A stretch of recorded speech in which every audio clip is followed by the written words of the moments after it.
Thanks for your patience, guys. Okay, we're live. Great.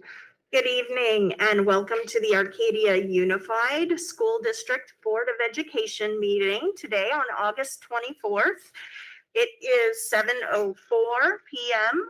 where we are calling this meeting to order. And just so everyone knows, this meeting is being recorded and it's also being live streamed. And you can access this on YouTube. Or it's being live streamed on YouTube, but you can access it at board meeting, all one word, .AUSD.net. And with that, we will do roll call. The board members are all present, as well as the administrators. Thank you. And that brings us to our Pledge of Allegiance. And we're very excited to have Ava Wu with us tonight, our student representative. And Ava, will you please lead us in the pledge? Of course. Please stand.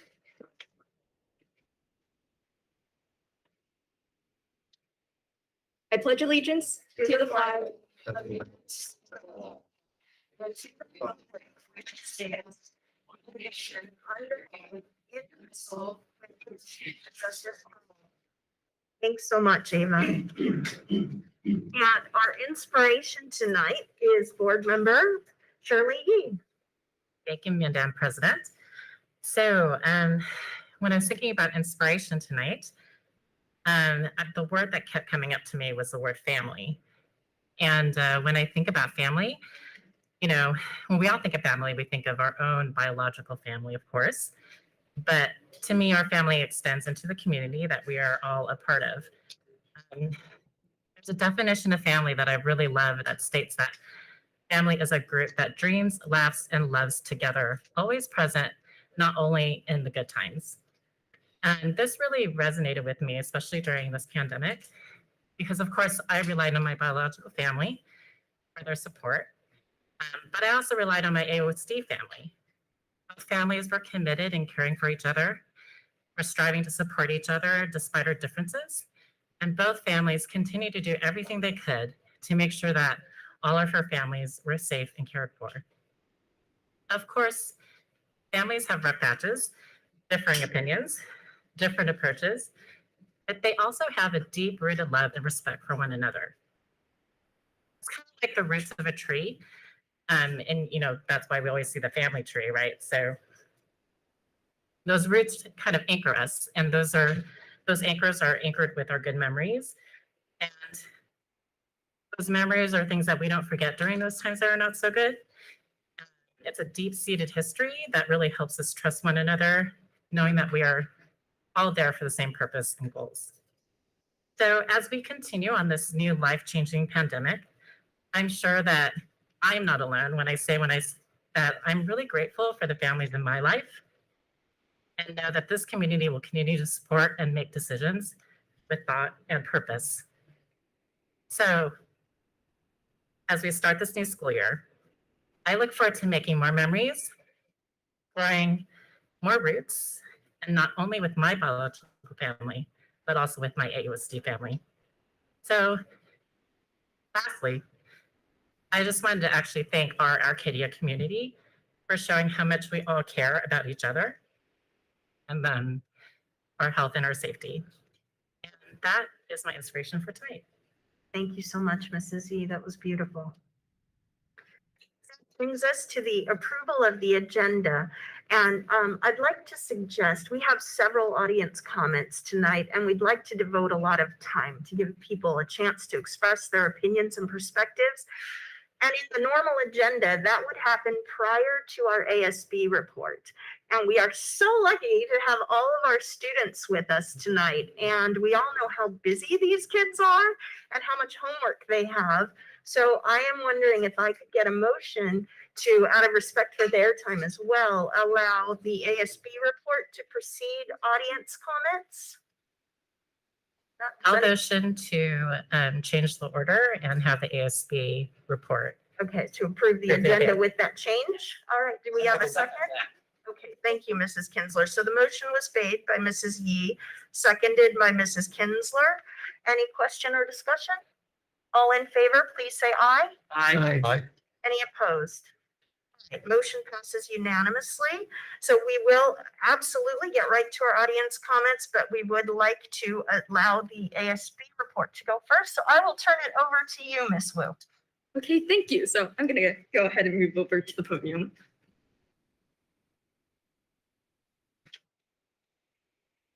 Yeah, I will get it right after. Thanks. So good evening. My name is Ava Wu, and for those I have yet to meet, I'm the 2021 to 2022 student representative to the Board of Education. I'd just like to say on behalf of all of ASB, thank you so much for having us tonight and for everything that you do for the students and the rest of the district. Tonight, you will be meeting ASB's Executive Council. These students will return throughout the year to report on various school and student affairs. So first up, we have the ASB President. Good evening. It's so nice to see all of you tonight. My name is Brianna Hoy. I'm a senior and I'm the ASB President. Hi, everybody. My name is Peter Lee. I am a senior and I am the ASB Vice President. Hello, everyone. My name is Joy Huang. I'm a senior and I am the ASB Treasurer. Good evening. My name is Elise Fong and I'm a senior and I am the ASB Secretary for this year. Good evening. My name is Sky Lam. I'm the ASB Historian of this year. Hello, everyone. My name is Jacqueline Dip. I'm a senior and I'm the ASB Club's Commissioner. Good evening. My name is Varun Karthik Baskran, and I am your 21 to 22 Activities Commissioner. Good evening. My name is Isabella He, and I am the 2021 to 2022 ASB Publicity Commissioner. Good evening. My name is Renzo Gomez. I'm a senior, and I am the 2021-2022 EDI Commissioner. Good evening. My name is Leilani Wetero. I'm a senior, and I'm the 2021 to 2022 Linku Commissioner. Hello, everyone. I'm Veronica Chen. I'm a senior, and I'm the Academics Commissioner for this year. Good evening. My name is Kaylee Wong. I'm a junior, and I'm the Performing Arts Commissioner for this year. Hi, everyone. I'm Matthew Lee. I'm a senior and I'm the Athletics Commissioner for this year. Good evening. My name is Anya Yang. Hi, I'm Zoe Bowie, and I'm a senior. I'm also a senior, and we're both the 2021 to 2022 PEP Commissioners. Hello, my name is Nina Wang. I'm a senior, and I'm the Senior Class President. Good evening. My name is Ella Yi. I'm a senior, and I'm the Senior Class Vice President. Hi, everyone. I'm Madison Yang. I'm a senior, and I'm this year's Senior Class Historian. Hello, everyone. I'm Veronica Tan, and I'm a senior, and I'm the Senior Public Relations. Good evening, everyone. My name is Christina Xu. I'm a junior, and I'm the Junior Vice President for this year. Good evening. My name is Benjamin No. I'm currently a junior, and I'm the 2021 to 2022 Junior Vice President. Good evening. My name is Kelly Chang. I'm a sophomore, and I am Sophomore Class President. Hello, everyone. My name is Joyce Lee. I'm a sophomore, and I'm the Sophomore Class Vice President. I will now be giving tonight's ASB report. ASB successfully held Cherry on Top, the first bonding event of the year on August 12th to welcome students back onto campus. Over 500 students and staff enjoyed free ice cream, tattoos, and music at the event. The ASB Vice President is currently organizing fall elections to elect potential leaders into the 2021 to 2022 Freshman Council. Additionally, there'll also be a special election held for the secretary position on Sophomore Council.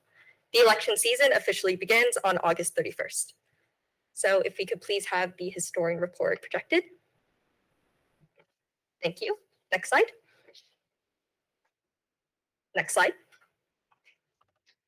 This banner was made by Sophomore Council and was posted up in the rally court to publicize Cherry on Top. Next slide. Eva, can you hold on just a second? Just give us a chance for everyone. That's all right. All right, last time they weren't working, so we're one step ahead of the game. Hold on Too one excited second. I'll for an let you event that know. already happened.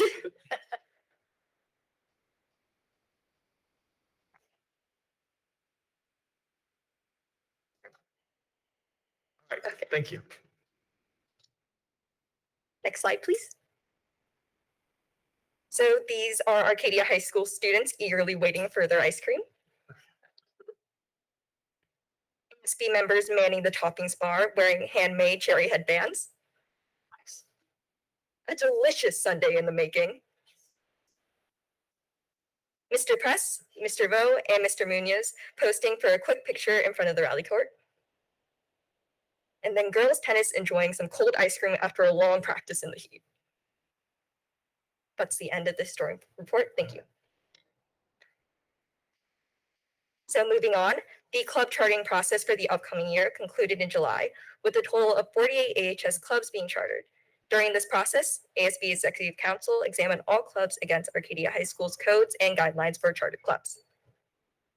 Link Crew successfully welcomed class of 2025 to Arcadia High School during freshman orientation on August 10th, with the help of ASB and SMW. 85% of freshman class attended, giving Link Crew leaders a chance to meet many of their freshmen, whom they will continue to support throughout the year with lunch meetings and events. Boys football started the year off strong, winning their game 43-25 against Marina High School on August 20th.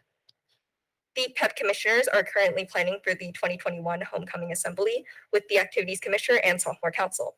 The assembly is most likely going to be a live stream to account for COVID-19 concerns, but an in-person assembly is being planned in case of any protocol changes. To kick off the year for class of 2022, Senior Council hosted Senior Sunrise on August 13th. More than 180 students came by to enjoy a bowl of cereal of their choosing, write a letter to their future self, and take pictures with the beautiful sunrise. Sophomore Council has begun the application processes for 2021 to 2022 prom committee and held an informational meeting on August 20th. Now, if you'll go to the back, this is the activities calendar for August. It was the most up-to-date when this report was written. That is all. Thank you very much. Thanks so much, Ms. Wu, and thank you to everyone who joined us to introduce yourselves. Good luck with your positions this year. Thank you. All right, and then my apologies on, oh yes, if you would like to go, you are free to go. You are welcome to stay, but you may go. It's okay. That's why we put you early. All right, thank you. Thanks, David. You're so polite. Oh, I know. Thanks for making time to be here. So, Appearance can come in. yeah, I'll give it a moment as traffic changes.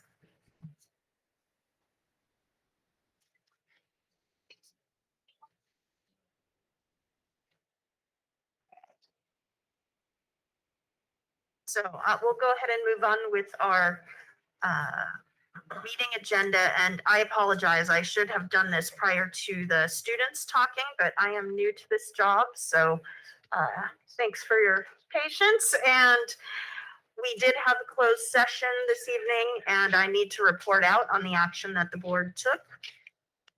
So during our recently concluded closed session, the board voted to approve an agreement resolving the suspension of a permanent classified employee, number 1165. The vote was unanimous. Under the terms of the agreement, the employee and the district agree that the employee will serve a suspension without pay of a specified length. In return, the employee agrees to waive their right to appeal the disciplinary action. Thanks. All right. And that brings us now to our audience comment section for the evening.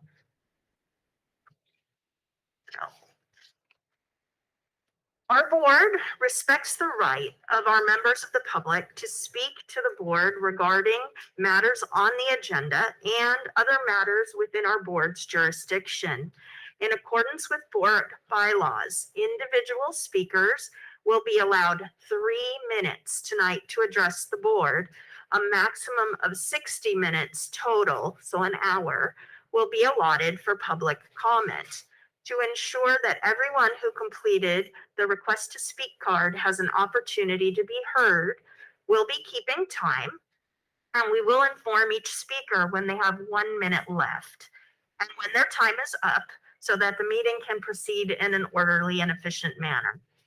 And then additionally, In accordance with our board policies, this board is committed to maintaining an environment that fosters mutual respect amongst everyone in our community. And I think Ms. Yee's inspiration tonight really spoke to that. Thank you. And this includes having fruitful discussions in a respectful and civil way, even on issues where we may feel very passionately. Therefore, disturbances or willful interruptions won't be tolerated, though we don't expect that. And I would also like to remind everyone in the audience that this meeting is being recorded and live streamed and will be able to be accessed later too. With that said, we'll now hear from our first speaker. And are we ready for the timing? Okay, great. Thanks, Amber. And so I'd love to call Mr. Stephen Lee to the podium, please.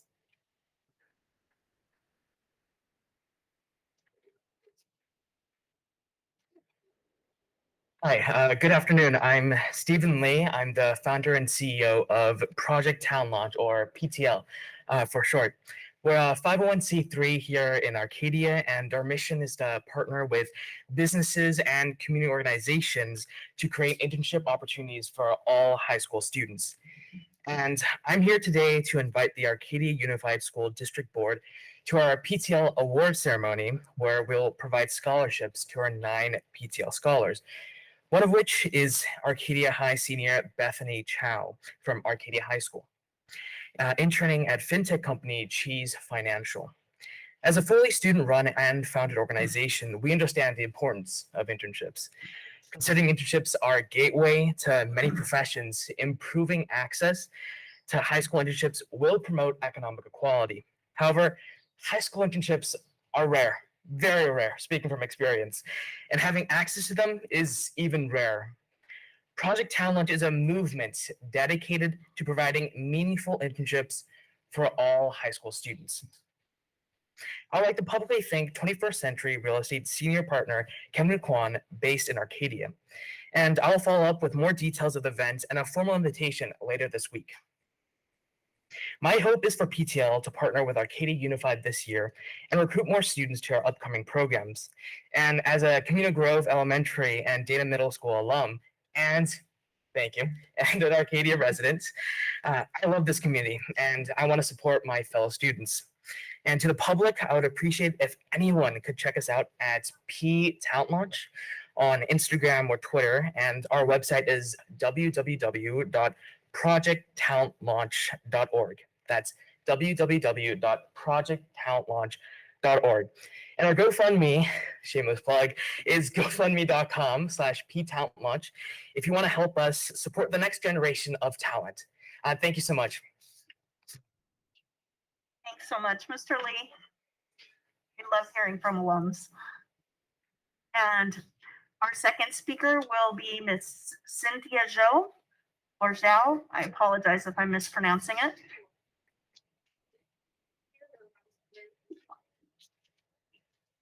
Good evening, everyone. Thanks for all the board members and students and the parents.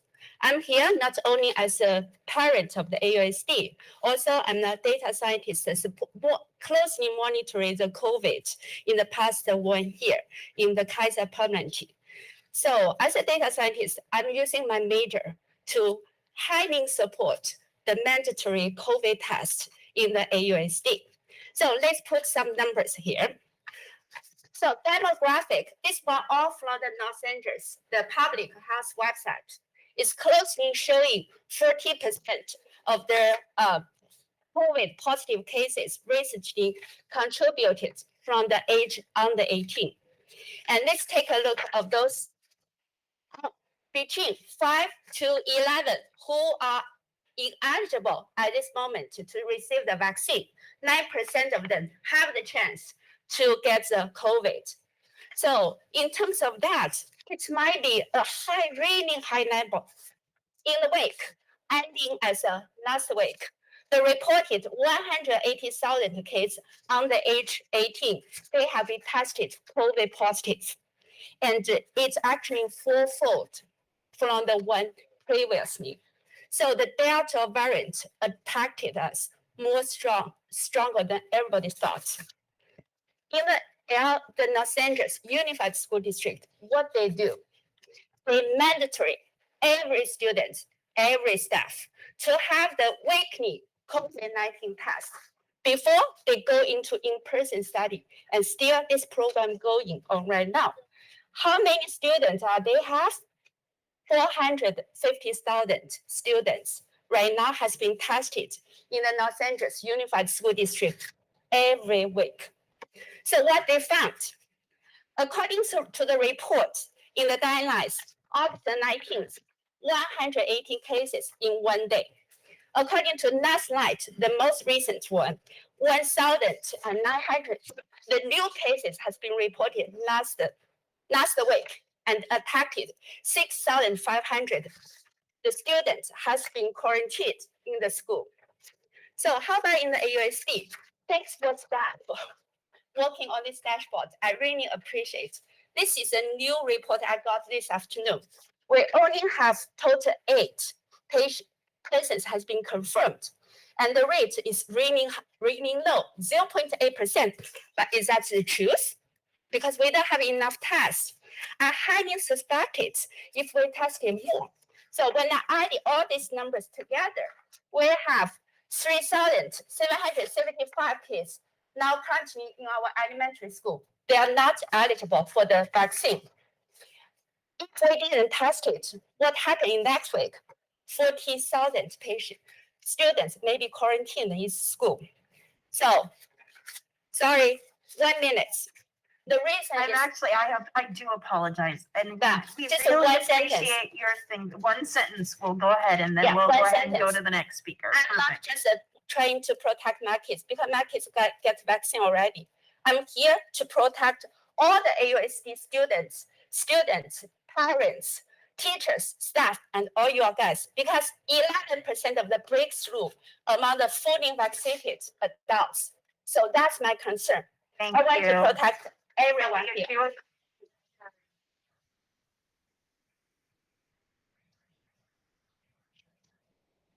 Our third speaker will be Lucy Zhang or Zhang.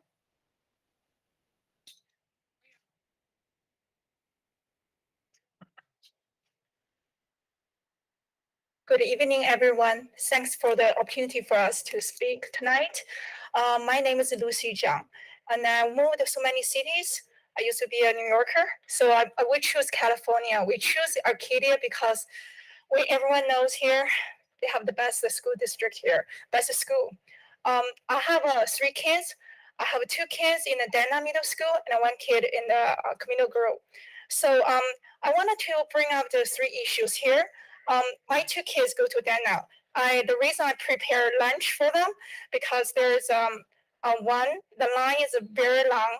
There's only 2 lines. So the kids will stay in line probably over 10 minutes and they end up not eating lunch. So they're starving.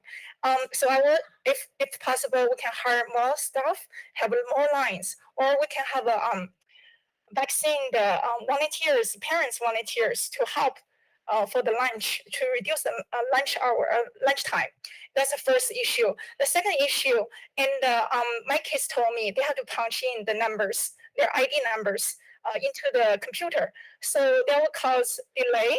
And also, a second is not, every computer pad is not sanitized. So there's a potential risk to pass on the disease. So I will suggest, I saw them, they just get a student ID today. So can we use a scanner to scan the barcode on their IDs? Or since it's all free lunch, you can just get total numbers and submit it to the school district, right? So, and also the third issue actually brought up to my attention. If you see today's Arcadia school district dashboard, there's a new case in Camino Grove. Actually, I have this WeChat group. I'm the person who actually administrator for this group. And so those people are Camino Group, all the parents in that group, they're panic because we don't get any information from our principal. We don't have any news about this new case, but we got some information from Facebook, talk about this kid is a 2nd grade kid and the whole classroom was taken out. But I will appreciate we have more transparent information and in a timely manner to tell the parents. We understand you need to protect the kid privacy, but you need to tell people what's going on, what's the measure is taken. I think that's very fair enough. And I heard Holly Avenue, the principal sent out the information immediately after they find the first case after the third day in school. So I appreciate we need to have a more productive and a more transparent information send it to parents so we don't need to worry about. Thank you.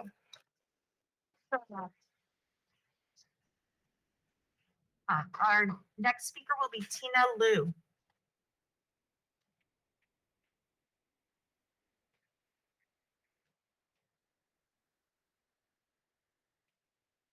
Good evening, everyone. My name is Tina Liu. I'm the parent of elementary and high school student. Recently, hospitalization has reached high among young Americans.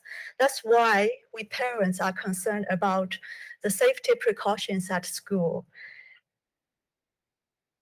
We all understand that sanitation is very important, but the environment around us is also very crucial for protection.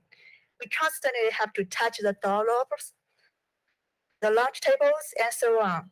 We want to know the process of cleaning these environments in school. How often do they sanitize it? And how do you make sure it is completely free of germs? We are happy that some school principals have replied that they do clean between the meals and once after the school ended. But if there is still leftover crumbs on the table, we think it's very dangerous in our opinions. We hope schools can establish frequent disinfection schedules for common touches areas such as restrooms and lunch tables, at least 3 times a day. That is recommended by La County per Appendix T1, page 11. I heard that a teacher in our school district said, her wish for this year is to stay alive and stay healthy. And my kids asked me, why COVID-19 exists? I said, I don't know either. My wish for this year is also stay healthy, stay safe. And I wish we all have the same wish. But it needs all of us to make it happen. Thank you. Thank you.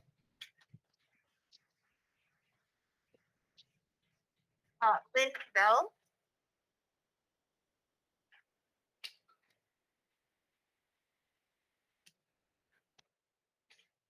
Good evening. My name is Lindsay Bell. I'm a mother of 2 kids in Arcadia High School. So thank you everyone to make the effort to open the school. We really appreciate every school's effort. But in the meantime, as the parents of junior high and the first year freshmen, we do have a concern and the safety and the quality of the education. Of course, a lot of parents already bring up the safety issue. What is the guarantee? How can we do that? As far as we know, we had a meeting with Raymond the other day. There's no screening system and there's no weekly testing. And this is actually required by the state. And we're just wondering if we can implement the testing system. And also another thing is that if any kids get the quarantine, one kid got contracted, people have a close contact, they need to be quarantined. They need to be sent home. When they're home, how can we guarantee the quality of the education? That's our major concern.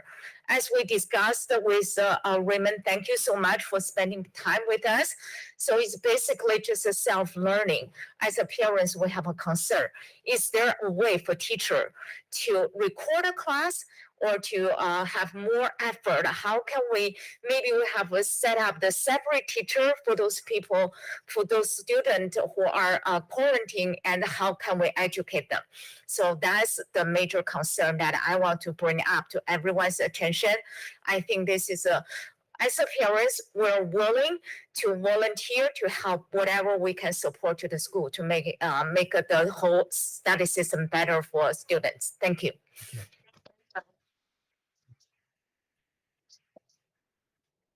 And that brings us to Yongping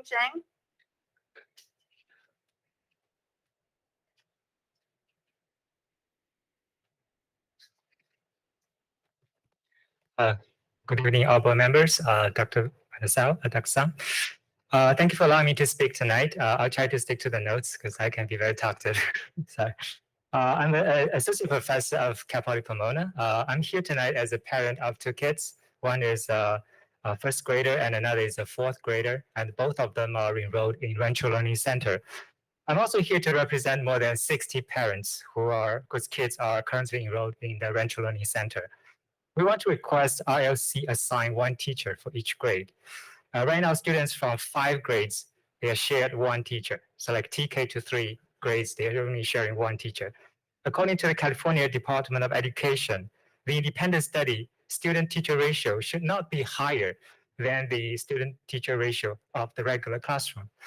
So as of now, we believe we have about 20 to 30 students per grade, and which can justify having one teacher for each grade. After all, we are still AUSD students, right? We deserve the resources that we need. Second is we understand that AB 130 prohibit the school district from offering a hybrid mode of distance learning like what we did last time. However, the law also makes it very clear that for students in TK to 3, inclusive plan to provide opportunities for daily synchronous instruction for all students. So right now, the ILC only offer is the Q&A session. That's what I call, but Dr. Tang has a different opinion. I think he thinks this is that satisfy that requirement. So even at the college level, we wouldn't ask our college students to do some independent study and have some Q&A sessions. So not to mention about the kids from TK to 3. They're only 5 years old, 6 years old. How could you expect them to do independent study? So I can share with you my own experience. I have a 6-year-old daughter. Every day I share with my wife and I have been working with her to try to go through those Pearson connectors, these online courses. It's painful. It's very painful. And she can barely read English, and she wouldn't sit there at all because the course is so boring. And there's long paragraphs of reading you have to go through. And we have lots of parents who don't really have the good English literacy at all. So, so I believe the IOC does not meet the inclusive criteria by defined by the state law, because lots of parents are excluded. They have to force them to pay for a private tutor. So, and it's really hard to not to compare against the other school districts, like Alhambra. We know that they are offering this live instructions for TK to 3 in the morning, and they're doing well. Okay, I think my time is up, but I want to thank you, everyone. I know Raymond, everybody, we spend a lot of time talking. We really appreciate that. But let's work together, try to make the best out of our school district. Thank you. Our next speaker is Sammy Fong.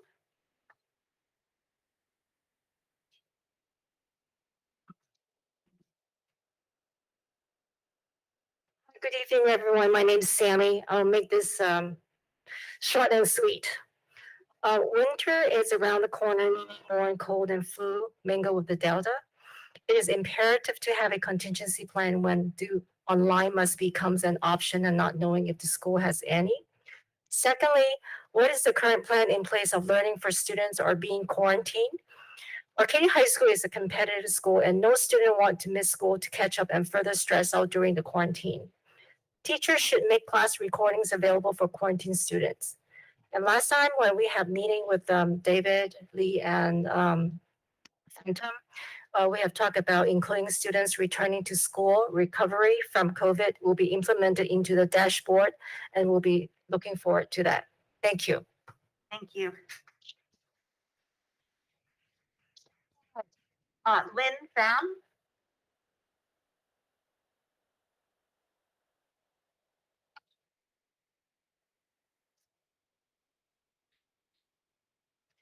Hi, good morning, everyone. Everyone in the room. I'm coming in today. I'm the mother of 3 children. 2 is in elementary school and 1 still in preschool. It brought up to my attentions because I love the school district, but there has been going on a group called Sunrise Group that when I looked up in the approved charter group from the AUSD, I didn't see them in there. So I came across them with a protest back in May, and then there was another with the CD sweep was Wednesday, August the 11th, where a couple of kids were there, talking to the police and stuff like that. But then when I was looking back on some of their social media, they're calling out for the police were not supposed to do certain things, and then we should defund the police and should take back the money and provide other services. I think kids are out there doing good things for the homeless and the people who need it, but I just don't want them to be influenced by the wrong group of an outsider, where they advocate for defund police and all other different stuff. So I strongly support them of doing a good deed for the people, but I'm just want to make aware to all the parents that there's a group out there. I don't think it's belong to the authorized approved by the AUSD. I just want to make everyone aware of that, so that we are as parents want to protect our children and try to help them to not be influenced by a group that were not supported by the school districts. And they actually, they call themselves Sunrise Arcadia, but they actually a hub or a charter of a Sunrise movement. If you look them up, they're it's just a group of just a wrong group that our children should be exposed to. That's all. Thank you, everyone. Thank you. Jennifer Lee.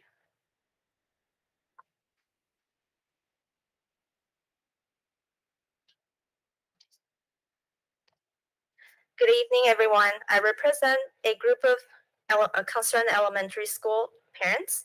There are over 3,700 elementary school students in our school district, and none of these children are eligible for the COVID-19 vaccines yet. The CDC director stated that COVID-19 is now becoming a pandemic of the unvaccinated. Until the kids are eligible for vaccine, we urge the school district to be more proactive and take increased layers of safety measures, especially around lunch and recess when the kids will be unmasked. Here are the measures that we ask the district to implement. 1, expand the lunch and recess schedule to allow only 1 grade level at a time outdoors. Students should be assigned to a table with their own class while eating to allow for more spacing and to avoid mingling of groups.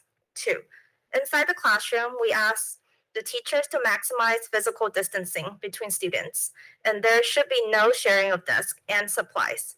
The physical distancing and cohorting mitigation measures are both recommended by the LA County in their reopening protocols, Appendix T1. Many of the parents have already raised their concerns to the school principals, but it hasn't led to any tangible results.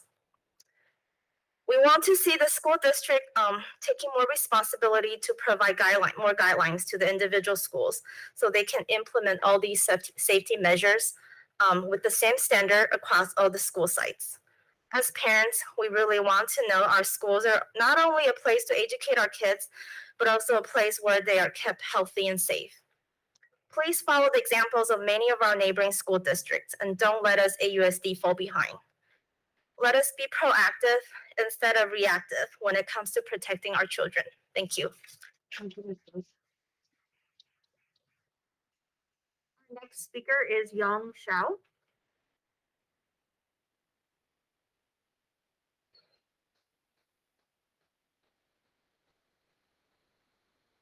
各位晚上好。我说中文、英文不好，所以今天带了一个同学做翻译。 So, hi everyone, his name is Xiao, and he would like to speak in Chinese, so I'm here to help him translate. 他是我在场地上刚刚认识的这里高中的同学。 So he just grabbed me from the campus. 我今天只带来一个问题， So he have brought one question here today. 在座的都是Arcadia的教育专家，我只想知道一个问题，就是多大的孩子具备自学的能力，独立自学的能力？ So everyone here are educators and professionals at Arcadia Unified School District. And his one question is that how old does a child need to be for them to have the ability to actually learn by themselves? 请专家回答我一下，行吗？ Could any of you guys please answer the question? I'm going to frame public comment at a school board meeting. The board listens, but we don't interact. So we will definitely listen and be happy to follow up with questions like through email or another question, but at a board meeting, we're required to stay on agenda and just be on the receiving end of those comments. So if you could help translate that, and all of our emails and contact information are on the website, easily found. 你声音大一点。 他们这种会议呢，他们是可以让大家来发言，但是他们不会去在现场接收大家的问题。就是他听到了问题以后，他也不会在现场回答，就必须要去发邮件给他们。OK， 我来回答你们这个问题。我的儿子今年是2年级，现在在 Rancho 学校上2年级，他现在在战场，在现场啊。他不具备独立学习的能力，但是现在 Rancho 一共2个老师，没有真正的教学，实时的教学，而是只是每天给半个小时的回答问题。那么没有自学能力的孩子，能不能有问题来做出回答，或者提出问题来？这是不合理的。我要求，还有很多家长都是这个要求，Rancho 每个年级配1个老师在线上课。 Okay, so since you guys are not going to answer the question, he decided to answer the question himself. And he currently have a daughter who is 2nd grade, and she's enrolled in Rental Learning Center, so she's sitting right there, wearing pink in that seat by herself right now. And as a 2nd grader, she does not have the ability to learn by herself. And as Rental Learning Center only have 2 teachers, and there's only a half an hour period of time where they can ask questions and get answered by the teachers. As a 2nd grader, she does not have the ability to actually possess questions and have this conversation that can actually help with her academic. And for these reasons, he and many other parents would hope that there could be at least one teacher for each grade so the students can actually learn things instead of being there and forced to self-learn when they don't have the ability to do so. 你等一下举牌，因为我有翻译，例外一下 ，OK？ 你翻译给他。 Is it possible that he take a little bit longer because I need to translate for him and that might take a bit longer? And how about another 30 seconds since you've been going back and forth? Is that all right, Amber? 可以吗？好的。在场的专家应该可以回答我这个最简单的问题：几岁的孩子可以具备独立自学的能力？我就这个问题，不需要发邮件。谢谢。 Okay. He would think that this is a very simple question and there's no need to email for such a simple question because it's so simple to the point that everyone could think about how old does a kid need to be to have the ability to self-learn. And that is all he wanted to say. Thank you so much. 你给我多加30秒，你给我多加30秒，我非常感谢。但是你们需要更多的时间来考虑我的问题，这不合理。 But we're going to move on to the next speaker, and we very much appreciate your translation. And again, the board can't respond and answer, but I will tell you that a lot of the questions and things being raised are going to be addressed later in this meeting during department updates. And there is a lot of information coming out on the independent study issue. So we will be hearing about that too. Oh, would it be Thank okay you. for me to translate the last sentence? If you can do that as we change speakers, that would be great. Okay. Thank you. All right. And our next speaker will be Zhang.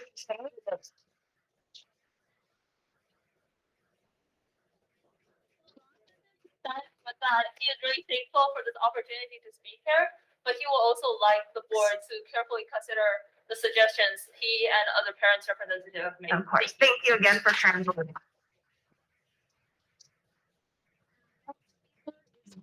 Zhang.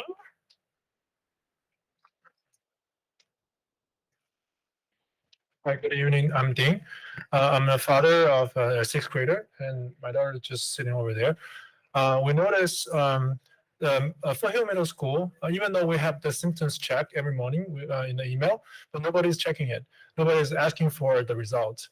And recently, she got listed as a close contact because her school got just one case confirmed. We quarantined for 2 days.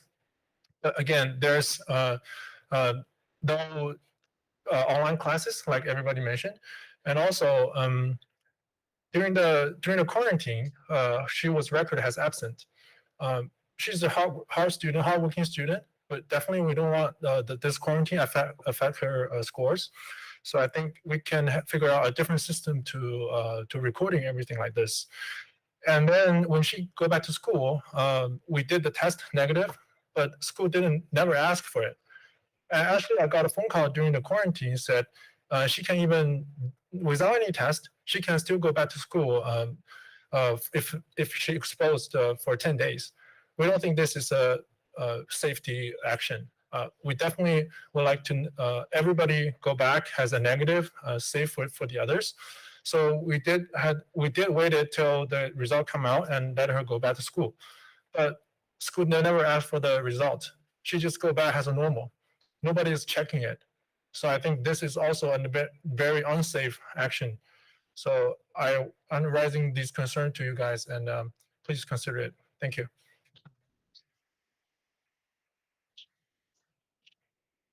And Christian Martinez, please.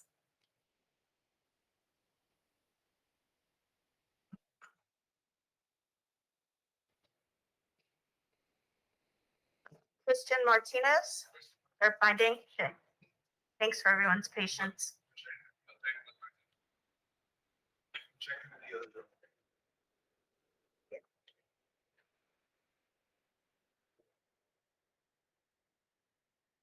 All right, thank you. We will move on to the next speaker. And I apologize. I new glasses and I don't think the bifocals are working very well. It could be Banner Sun.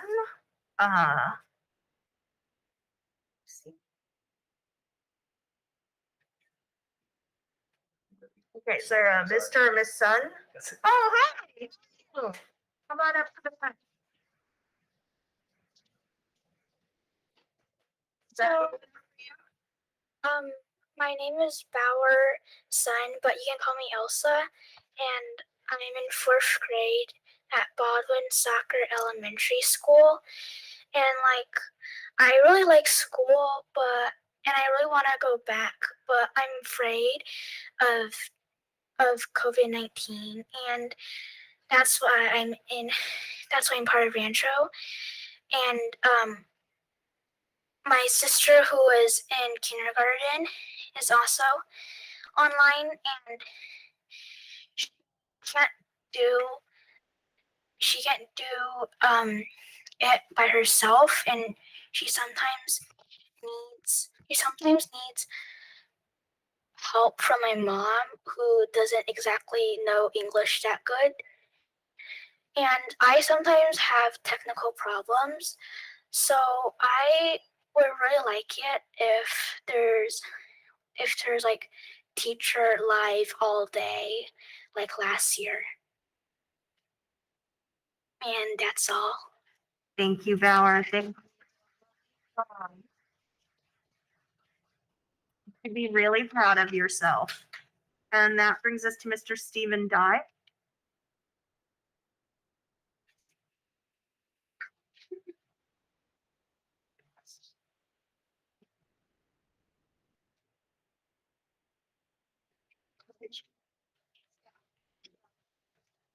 I have some screenshot to pass it out to all the board members here. Hi, my name is Stephen Dye. I'm a parent of a 3rd grader here in Community Grove. I came here before and I mentioned about Sunrise Arcadia, and I think all the parents here need to know about Sunrise Arcadia. And I have some screenshot there, and it's a very troubling dialogue between our councilwoman and the student, a high school student. And the sunrise movement activity is printed on the screenshot. You can see that as well. And then also there is a recruiting memo on the screenshot. Please take a look at that as well. So I have a little issue with the Arcadia High School student in the involvement of learning and the civic activity. What I have a problem with is the Sunrise Movement is a leftist organization. Okay, their ideology is the radical BLM movement activity, defund the police, and disrupt local activity. And these are the screenshots we should all know about. Okay, if for those parents who are not aware of this, you can email me or send me the documentation. I will email you these documentation. And last but not least, this is a very serious matter. This organization has penetrated into our high school student already. Even though it started small, it was expand. And there's a dialogue in that screenshot as well. So I want all the student, the parent here, and the teacher, and the school board to be aware of this Sunrise Movement Network. And it should not be happening in Arcadia. And last but not least, I think Raymond Chung here has been exposed to these screenshots on Facebook. And he is totally aware of these screenshots. And there's one correction I want to make here. There is no bullying of these kids or high school students. I want to reassure you. I, as a parent here, is to protect the community and to protect the student. And that's why I'm here to inform and to expose these dialogue so people will be aware. I appreciate you coming to comment. Would you mind raising your mask for me? Thank sorry. you, because everyone else is wearing it. Thank you. Last but not least, this needs to stop, and all the parents need to be aware of this. Thank you. Thanks for making time. Hanzi or Hanza Wong?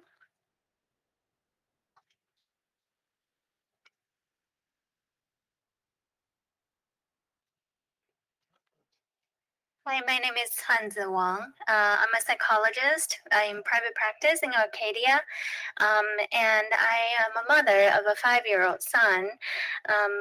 This is his second week at Holly Kindergarten. I wanted to say when he comes home, he tells me how much he loves school, and his face is filled with joy. I love seeing him loving school so much. It makes me really happy to see him resuming social life, making friends and learning and thriving. However, the third day of his school, I heard about 2 confirmed COVID cases. One is from kindergarten. When I hear him say that he sees some kids keeps taking off their masks and not washing their hands, and when I visited their classroom during orientation, I see that they sit very close to each other. So when I hear about these, my heart sinks. I'm scared. I'm very nervous, worried. I believe like many other parents. I want to keep my kid in school, but safely. So I would like to just see a little bit more safety protocols being implemented. Since they're so young, they don't remember to put their mask on or wash their hands or sanitize their hands. So I know it's a lot of responsibility on the teachers. We as parents will do our work too, but I hope to see them having more supervised hand washing and wearing their mask, sanitize their hands. I've heard from other parents, the data scientists gave a lot of really good data. It seems like weekly COVID testing is really helpful. COVID vaccines required for staff or teachers can be helpful. Disinfection the classroom and their outdoor dining area can be helpful. So I just want to share my story, and I really appreciate you hearing me, and I appreciate previous parents who have shared the same concern. Thank you. Thank you. Our next speaker is Zhang.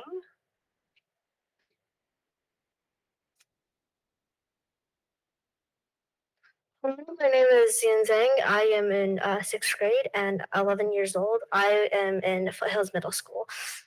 At one thing that I was really afraid of my first days of school was at lunchtime in the classroom, which takes up most of the day, was that in classrooms there was no social distancing and the doors were like closed. So the airflow was there was no airflow, so if there was COVID, then it couldn't get out. Also, at lunchtime, everyone had to take their masks off. So, and getting COVID, which was much more than in the when you have your masks on. And also that a lot of kids, most of the kids were talking, so the not meaning to be gross, but the saliva or spit was coming out of their mouths, and I don't know, someone very unfortunate might get it into their lunch. So I think that I do not want to be a victim of that. So I'm very nervous and scared when I was at lunchtime. So I would usually sit away, but not being with my friends is a really sad thing and frustrating thing, especially when lunch is the longest period that you can actually go with and socialize with them. So I think that if we were to get the safety measures and the COVID tests up, then I would feel much more secure and happy to be with my friends and meeting and knowing that yes, all of them are very safe and I am safe too. So if we can do that, then thank you very much. And yeah, that's my end. Thank you. Stop speaking. All right, and our final speaker is Chuan Chun Tang or Tang. Okay.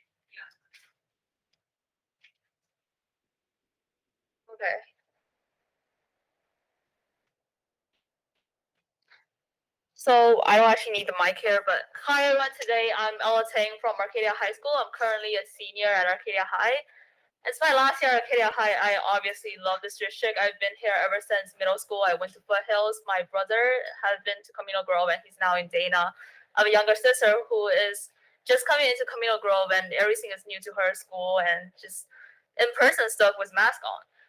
What worries me the most is that I don't see that much social distancing in my school. So I don't know the exact situation about other schools, and we have heard concerns from all of these parents. But I would just like to share my first-person perspective of what is happening at Arcadia High, and I don't think we are safe at all. So I see people walking around without a mask. I see people talking, mask gathering, no mask at all. And registration day, there were staff members walking around checking if everyone had their mask on. So why is that now we are in school and now there are more people flowing around in school, there's no one walking around to check if the students have their mask on? Why is there that we have the ability to do so, but it's just we're not doing it right now? And also what I see in school is that I have heard this from my teachers. The desks are not being disinfected. This is what I've heard from them. And I would just like to mention one of my classes, business management. I absolutely love the class. I love the teacher who's teaching it. But we started the class with 32 people, and that was a lot. But what happened was the school was actually willing to add more students in it, and now we have 36 students in the small classroom down the H hall, and those classrooms are quite tiny. The windows are not open. There's no airflow when the door is closed. And that is just such a concentrated population in the classroom, and I don't think that is anywhere close to the safe procedure that we should have. And talking about desks that are not connected, we have shared desks in almost every single class that I have.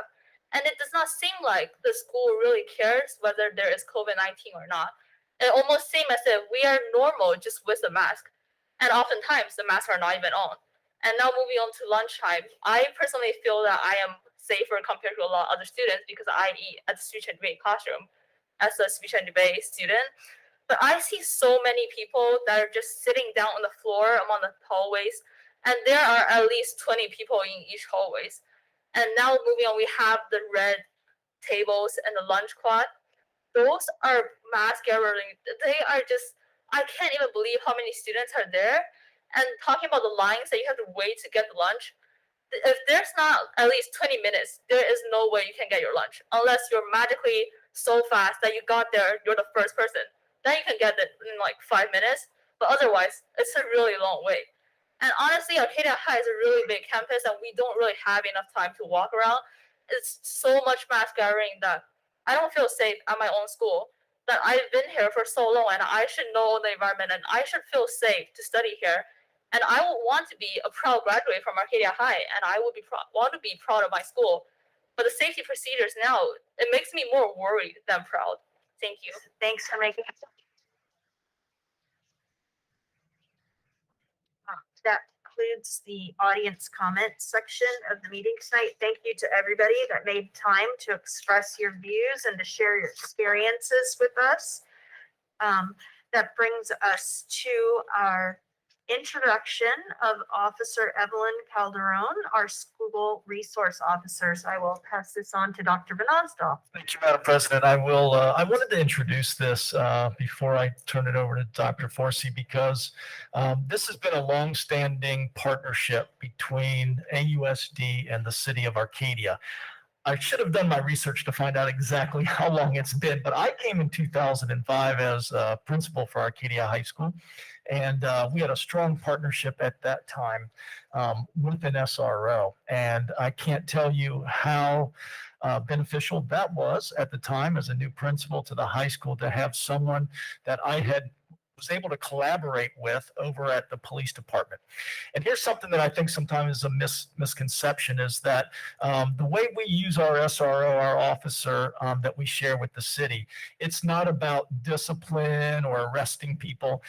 It really is a service that provides our families when students are in the most need. So sometimes students have emotional, social issues out that start in school, but maybe carry over to home, and the parents need resources, or the student needs resources beyond the school's ability. And our police department, and specifically with our SRO, is able to help those families and help those students. And so that collaborative effort that we have with them is a really special thing that we have, and really benefits our families and our students. So I'm really proud that we continue to do this. You know, budgets get really tight every year, but both the city council and the school board recognize that when our families and students need help, it's always nice to have a familiar face, rather than, you know, we would still get help from the police department, but it may be someone different every time. To be able to have a familiar face is something really nice that we can provide our families. So I just wanted to give you a little background on this program, and I'm really proud that we continue it today. With that, Dr. Forson. Thank you, Dr. Benazdal. Something we pride ourselves here in Arcadia Unified as we're interviewing and looking to bring people in is fit. There's a lot of people that have skill sets that maybe can do the job. But generally, when you talk about fit, it comes down to one or a very, very small group of people that are able to do that job. And so having the privilege to sit on that final interview, Arcadia Police Department, I'm thinking, who's the right fit for Lonely Way? Who's the right fit for Camino Grove? Who's the right fit for Hugo Reed? Who's the right fit for Baldwin Stalker?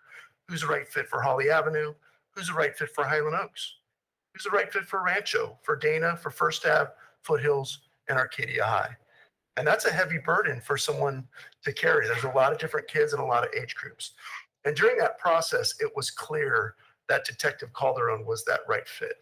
She did a wonderful job of interviewing. She did a wonderful job of connecting. And knowing Detective Calderon even before that, because of her involvement in our schools, she not only interviewed at the table, but she was interviewing in the community for years in service to our kids and our families. And so we are very happy, although delayed because of COVID, we are very happy to be able to introduce Detective Calderon to you tonight as our SRO.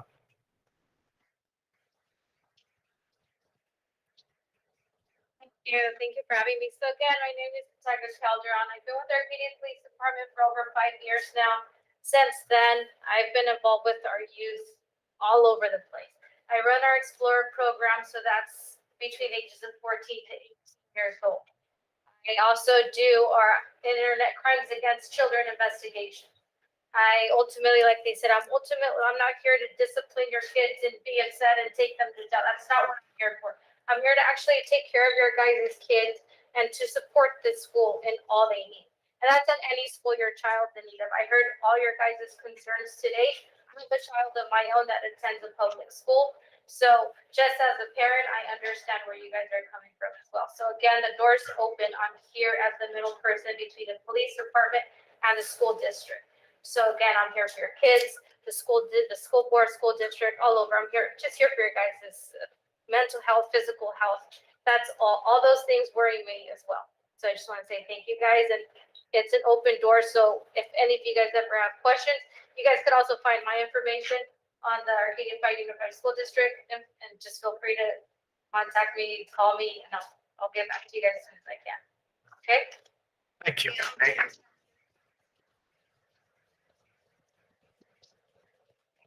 Okay, on first action item is an exciting one, the appointment of the Arcadia High School Assistant Principal effective July 19th, 2021. So backdated, and Dr. Harishu. All right, thank you so much. So, this has been a heavy recruitment season for us from a management perspective. And we think that we're finally closing out the season tonight here. So, God willing. But tonight we're really excited to bring forward, normally I would describe the great, robust recruitment process that we have. But tonight instead we are equally and super excited to be able to talk about a reclassification of a current employee into an assistant principal position. So with that, I will turn it over to Dr. Dillman. Oh,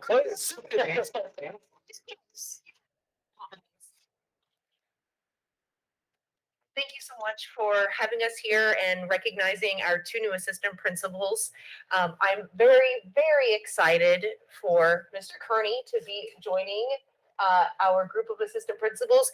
He has long been really doing the job. His role has evolved over the years, and he really embodies that part of your job description of other duties as assigned.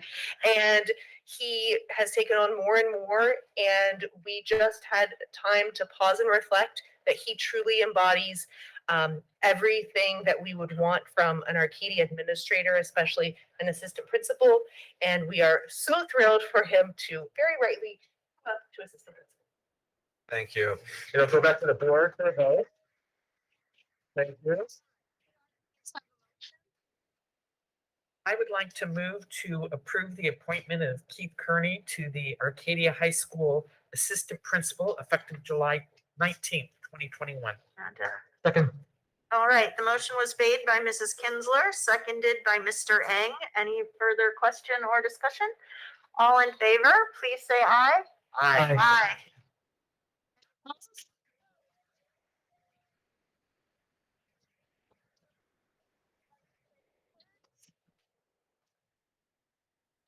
No longer Arcadia High School's favorite dean. I'm just saying that actually.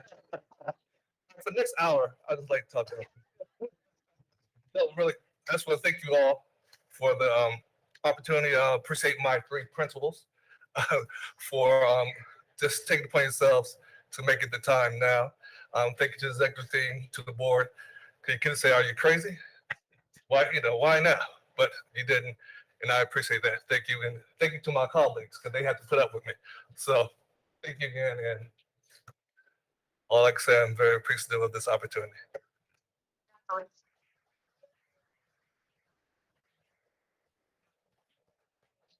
And very exciting, we have another appointment of the Arcadia High School Assistant Principal effective September 7th. And Dr. Harishu. Thank you. So typically I would be facilitating the robust recruitment process. But this time around, Mrs. Dillman got to do that since this is an assistant principal at her site. But just to give you some data behind this, keep in mind that we flew this position quite late, right in the recruitment season, right before school was gearing up here. And so we had 35 applicants, which was really great. The screening committee of diverse stakeholders got together and ended up inviting 4 candidates to interview. And then of those 4, 3 were invited for a second round of interviews. So with that, I would like to turn it back over to Mrs. Dillman for the announcement. Thank you, Dr. Hirshu. Yes, Dr. Hirshu asked if he would, if I would like his help in overseeing this, and said, well, this is my 3rd assistant principal I've hired in 3 years, so I've got this down. But I'm just so appreciative of the strong process that we have. And I know that this community attracts phenomenal candidates, and we always are concerned about the closer to the start of school year that you hire, you're not sure that you like of the candidates you'll get. But I was blown away by the quality and the experience of our candidates, and of all of those amazing candidates, Ms. Cervantes was far and away our top choice. We feel so lucky to bring her here today. She has over 15 years teaching experience as an English language arts teacher and an ELD teacher at both the middle and high school level in our neighboring district, Burbank. And for the last 3 years, she has been a coordinator overseeing ELD, translation, community outreach, so many other things. And her experience is going to strengthen our team and continue to serve our students. And then we'll take it for here for a moment. If we could have a motion to authorize the appointment of Ms. Cervantes, is that correct? Ms. Cervantes, yeah. Thank you. I'll move to approve the appointment of Arcadia High School Assistant Principal Bonnie Cervantes. Okay, and do we have a second? Second. All right, the motion was made by Mrs. Yi, seconded by Mr. Zhang. Authorize the appointment of Ms. Cervantes, officially September 7th.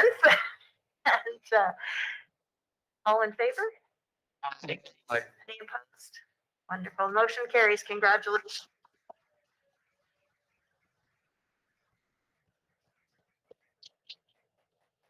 You're welcome to say something. Great. Well, I just want to say thank you so much for the warm welcome to your district. I am super excited to serve this community and bring what I've learned both as a district coordinator as well as an assistant principal previously at a middle school, and to offer whatever skills I can give to the community, but then also to learn from new mentors and learn from a new community. So thank you so much for the honor. I cannot wait to be here. It's only another week and a half or so, and I truly look forward to being here every day. Thank you so much. Welcome to the team.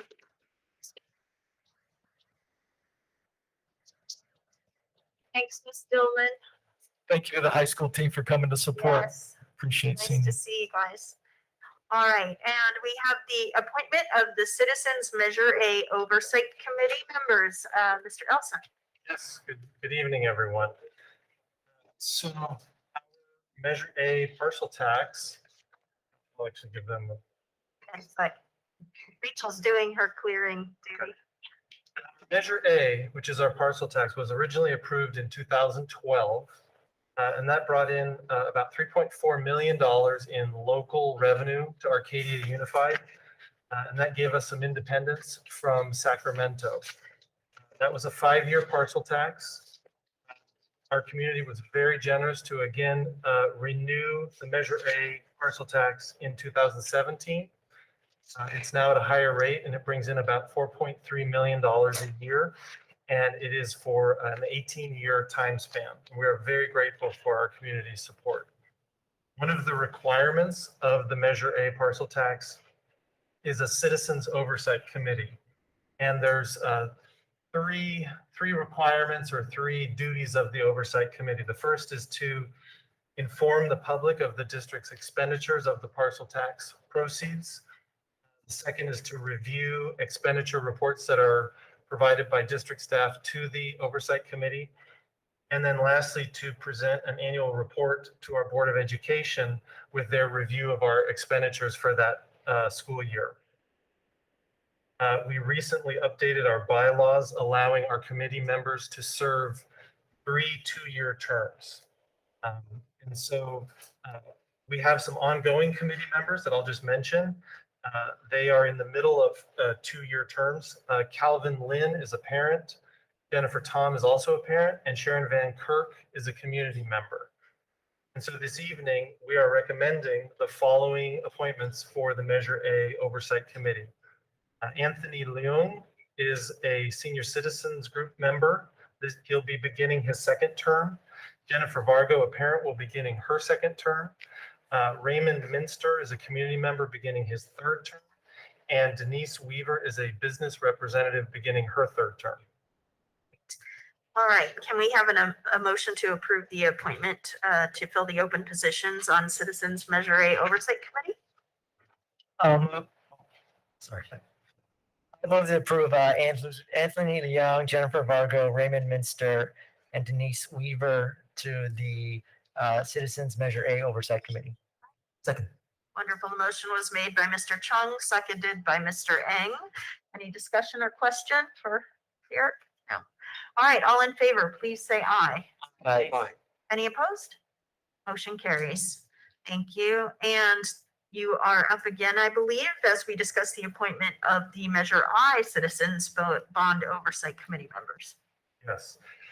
This one is very similar, though a little more complicated. So Measure I is our facilities bond. It was originally approved in 2006 for a total of $218 million. And it has supported, since that time, needed repairs and upgrades and new construction to our schools here in Arcadia. Because Measure I was authorized under Proposition 39, a Citizens Oversight Committee is required as part of that law.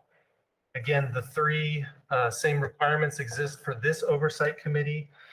Inform the public of expenditures, review expenditure reports provided by district staff, and also present an annual report to the Board of Education. We modified the bylaws recently for this Oversight Committee as well, so members can serve 3 two-year terms. We have some ongoing committee members that are in the middle of a 2-year term. Ailey Gardea is a parent, Jennifer Ledesma, parent, Tiffany Leung, a parent, and Kathy Yamane is serving as an at-large community member. We have actually 4 vacancies on this committee. Most of those are due to the members not being able to continue serving in these positions. We were able to fill 2 of those, which I'll be presenting in just a moment, and there are still 2 vacancies existing. One represents a taxpayer organization and also a business representative. As we are able to find volunteers to serve in those positions, we'll be bringing those recommendations back to the board at that time. But for this evening, we're recommending the following appointments for the Measure I Oversight Committee. Joyce Platt is a representative of a senior citizen group. She's beginning her 2nd term. Matt Taylor, a parent, is beginning his 3rd term. Susan Lowy is an at-large community member starting her 1st term. And Paul Engel, same at-large community member starting his 1st term. All right. Can we have a motion to approve the appointment of the members just read by Mr. Eslin to fill the open positions on the Measure I Citizens Bond Oversight Committee? I move to appoint the members mentioned by Dirksen All for right. Measure I Citizen Bond Oversight. Thanks, Mr. Eng. And do we have a second? I'll second. Oh, good. All right. All right, Mr. Chung. All right, the motion was made by Mr. Eng, seconded by Mr. Chung. Any further question or discussion? All in favor, please say aye. Aye. Any opposed? All right, motion carries. Thank you. And thanks to all those volunteers to serve our community in that way. Okay. We will now be discussing board policy 6158, the independent study revision. And going right to Mr. Anderson. Oh, I will or intro that. You get Yeah, an intro. thank you. Great. Okay. I just saw Jim going to the microphone. He's ready. So with all of the claims of learning loss, social and emotional trauma that our specialists, doctors, health directors, politicians at the state level were hearing last year, This past summer, the governor declared, quote, no more Zoom school. Quote unquote, there's simply no substitute for that enrichment that comes from being in school, being with trusted friends and extraordinary leaders, particularly our teachers.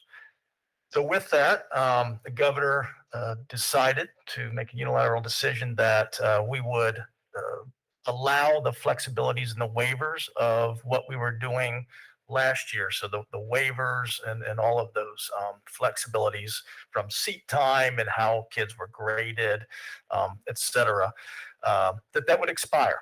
And it was expired by design to ensure that every student returned to school. And again, I want to reiterate that that's the governor's decision and the governor's direction. Upon doing that, there was an understanding that there are some students that have some medical issues or some extreme issues. I'm an example of my child attended independent study back in 2005. It was one of those special cases where he was filming on a set and he was provided a set teacher. Which the teacher worked with material all day, teaching him when he wasn't working. And so we've, over the years, Arcadia has been very blessed to have a strong independent study program. Not all school districts have that. Because of that, we've been able to work with everything from a NASCAR driver to actors to some Olympians that are training for the Olympics, a variety of performers. And so, those are those extreme cases. And so because they're not able to be in school, that's provided for that. Obviously, with this directive to ensure that all students are back in school where they can get the wraparound services and get the instruction that they need and those connections, there are parents that are taking advantage of that program, that independent study that was meant for those extreme cases. Because of that, there's a frustration, and I hear it. I've been listening to it. I want our parents and the school board to know that our commitment is to continuously improve and examine our independent study. I am extremely proud of our program. It's more robust than it has been in 20 years. The amount of minutes, or I should say hours of access that our students now have to a teacher live, synchronous, while they're, virtually, is unprecedented, up to 4 hours for time slots. And we're going to have Dr. Tang share a little bit of the structure of independent study and how that works and the access, or the schedule, I should say. So I'm extremely proud of it. And I also recognize that there is a conflict between parents feeling a fear and not wanting their kid in school, but wanting something that by design does not exist and is not supposed to exist right now.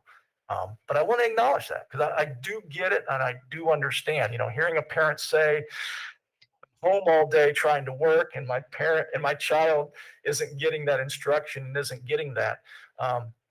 I feel that and I hear that. I can only imagine what that must be like. And by design, that child, in the state of California, that child should be in school. That was the directive, that was the expectation. And so within those guidelines, we are doing what we can to build a robust program, independent study within those guidelines. But at the same time, we are not trying to redo school that's dependent on a teacher at home. So I just wanted to share that as we hear about the policy change. The policy change is really very simple. It's just going to bring our policy in line with the law that's been written. More importantly, I asked Dr. Tang as our principal of Rancho to come and kind of share what does the schedule look like, where do students have access, and the types of support services going on there that we do have. I want to thank Dr. Tang for stepping in new this year in a very difficult situation, continuing to be accessible to parents and answering questions and continuing to grow this program. It already looks very different from where we started just a couple months ago, adding staff, scaling up.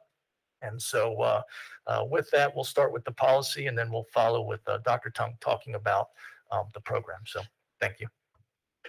Thank you. As you mentioned, on July 9th, 2021, Governor Newsom signed Assembly Bill AB 130, which enacted various programmatic and budgetary changes for the 21-22 school year. The law requires us to update our board policy with the changes that we included. Most of these changes are only for the 21-22 school year. So I think that's something to remember as well. They include things like parents may request full-time independent study. It distinguishes between short-term traditional and full-time independent study. It mandates that we have to have parent student educator conferences before entering into full-time independent study, that we must offer A through G courses in grades 9 through 12, the length of time for submission of assignments, requirements to offer opportunities for interaction, levels of satisfactory progress, and then a tiered re-engagement criteria for students not participating or failing. So all of those components are in our proposed policy. And with that, I think Dr. Tang is going to share just a little bit. I don't know if you want to do that now. There's an action that needs to be taken on the policy. Let's go ahead and take action because that's just about the That's policy. just and then we'll policy. let John share. Okay, and I have a quick question. Those things that will expire that were specifically said, it will just be for this school year. Will we need to revisit this again in a year to take those out of the policy, or do they automatically drop off because of the timeline? We will have to bring the policy. It depends on whether they may pass change other the time legislation. again. We're just rolling with it. But we've indicated in the policy which things are 1 year only, so that it should be easy to revise if we have to remove them, or if they continue, we can just change that and probably won't have to bring the policy back. Right. Can I have a motion to approve the revisions to board policy 6158, independent study? I move to approve the board policy 6158, independent study. And a second? Second. All right, the motion was made by Mrs. Kinsler, seconded by Mr. Eng. Does anyone else have any further questions? All right, all in favor, please say aye. Any opposed? All right, motion carries. So Dr. Tang, the floor is yours. Thank you for doing that work on the policy. Thanks, Mr. Anderson. Good evening. I want to first thank the board and the district leadership for giving me the opportunity to address the body this evening in regards to the program that's being created at Rancho. Arcadia Unified has had a long tradition of having independent study for our students, helmed by Ms. McQuaid, who retired last year. And this program helps serve as a foundation of what we're creating this year. So we've always had a program that utilized online resources as a mode of instruction for our students, and had live interactions and synchronous instruction with instructors in person. This year, due to the new changes in AB 130, we had to expand upon that to include online virtual instruction or online synchronous instruction. So we wanted to take and create a program that fit the needs of our parents and take into account the different stipulations within AB 130, most specifically the ability for parents to withdraw from the program at any time and to return back to their home school, or a comprehensive school. So we wanted to make sure that our program was in line with our comprehensive schools, yet giving the opportunity to deliver that instruction virtually. So we created a schedule that we think meets not just the academic goals of our students, but also the social emotional needs of our students. I'm going to start off by looking at the schedule for TK3, if in purple there. Thank you so much.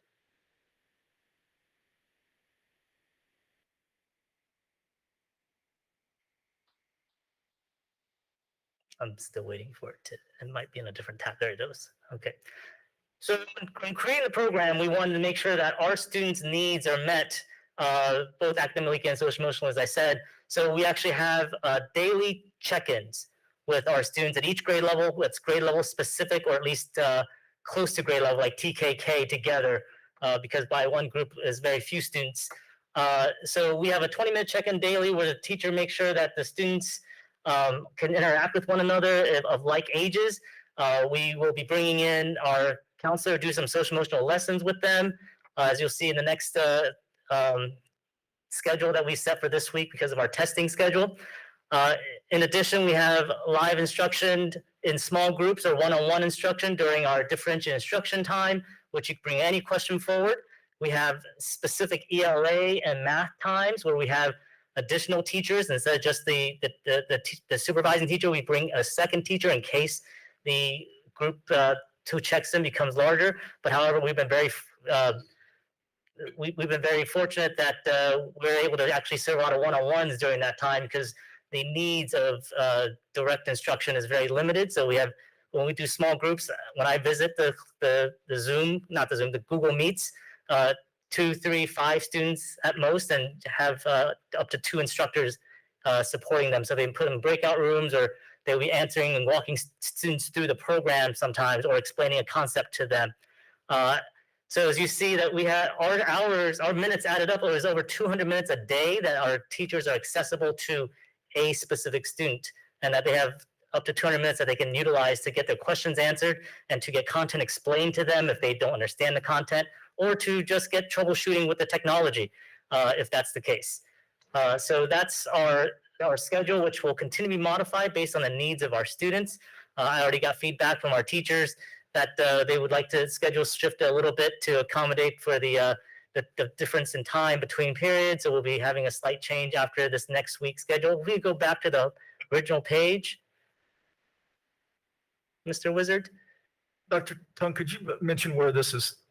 This is just on your website. Yes, correct? this is on our Rancho website under independent study. So I just like to showcase our testing schedule, which we have this week.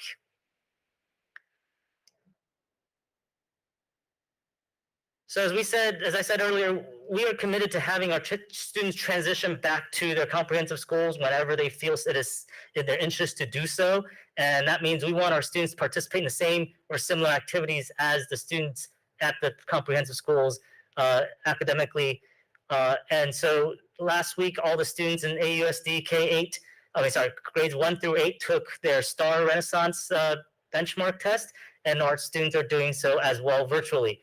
So you can see that our students are taking the math and ELA tests this week. So we had to modify the schedule to accommodate for that.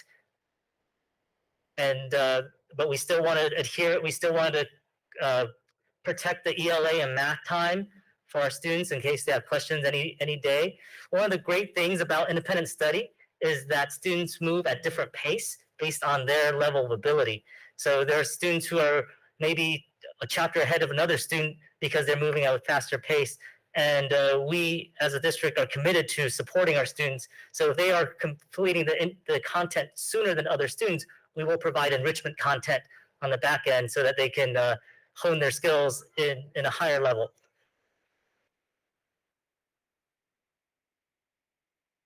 That is our independent study program. Oh, sorry, I'm going to scroll down that website one last time so you can see that there are links to enroll in the program for parents whenever they choose to enroll, and withdraw from the program whenever they choose to withdraw. And we have processes for both. At this time, I'd like any questions from the board or. You want to describe a little bit about the staff you have, the number of staff, and what Sure. they're all teaching? In the Rancho school, we have 9 staff. We have a PE teacher, which actually we have a PE curriculum online, but we also have the PE teacher hosting a daily PE workout virtually. And we have students who participate in that. We have our 2 supervising teachers of our students, K-8. We have support teachers that helps the supervising teachers. That includes a math specialist, a science person, English person, ELA person. We also have an ELD specialist and a special ed specialist to help support all the students online. And that was part of the Rancho program school. Thank you, Dr. Tang.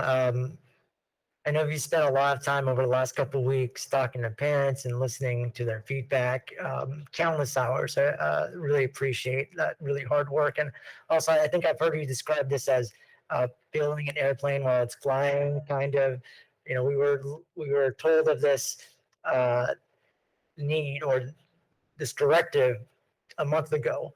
So obviously a lot of work has been done, and as you said, adjustments are being made on the fly per parent feedback.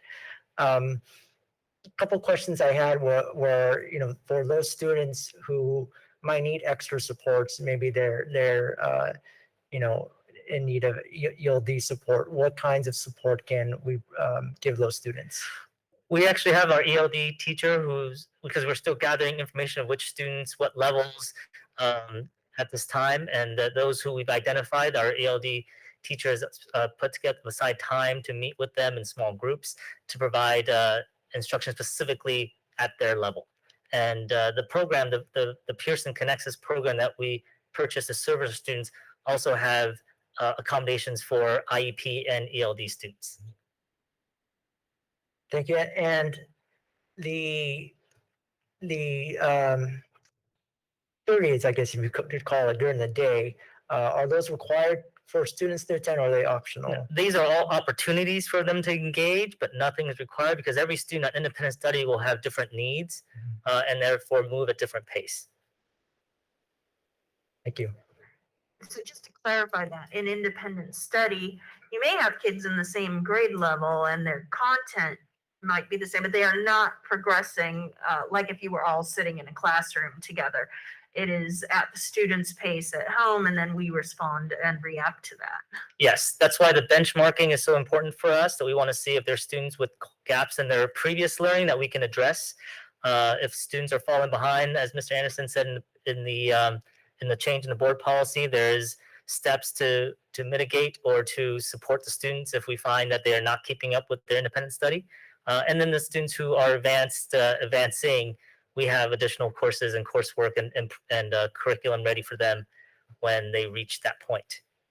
Often these students, in my experience, have the reason why they're in independent study is because they have activities during the day. So if it's again, I'll use the actor that we have a lot, being that we're near Hollywood.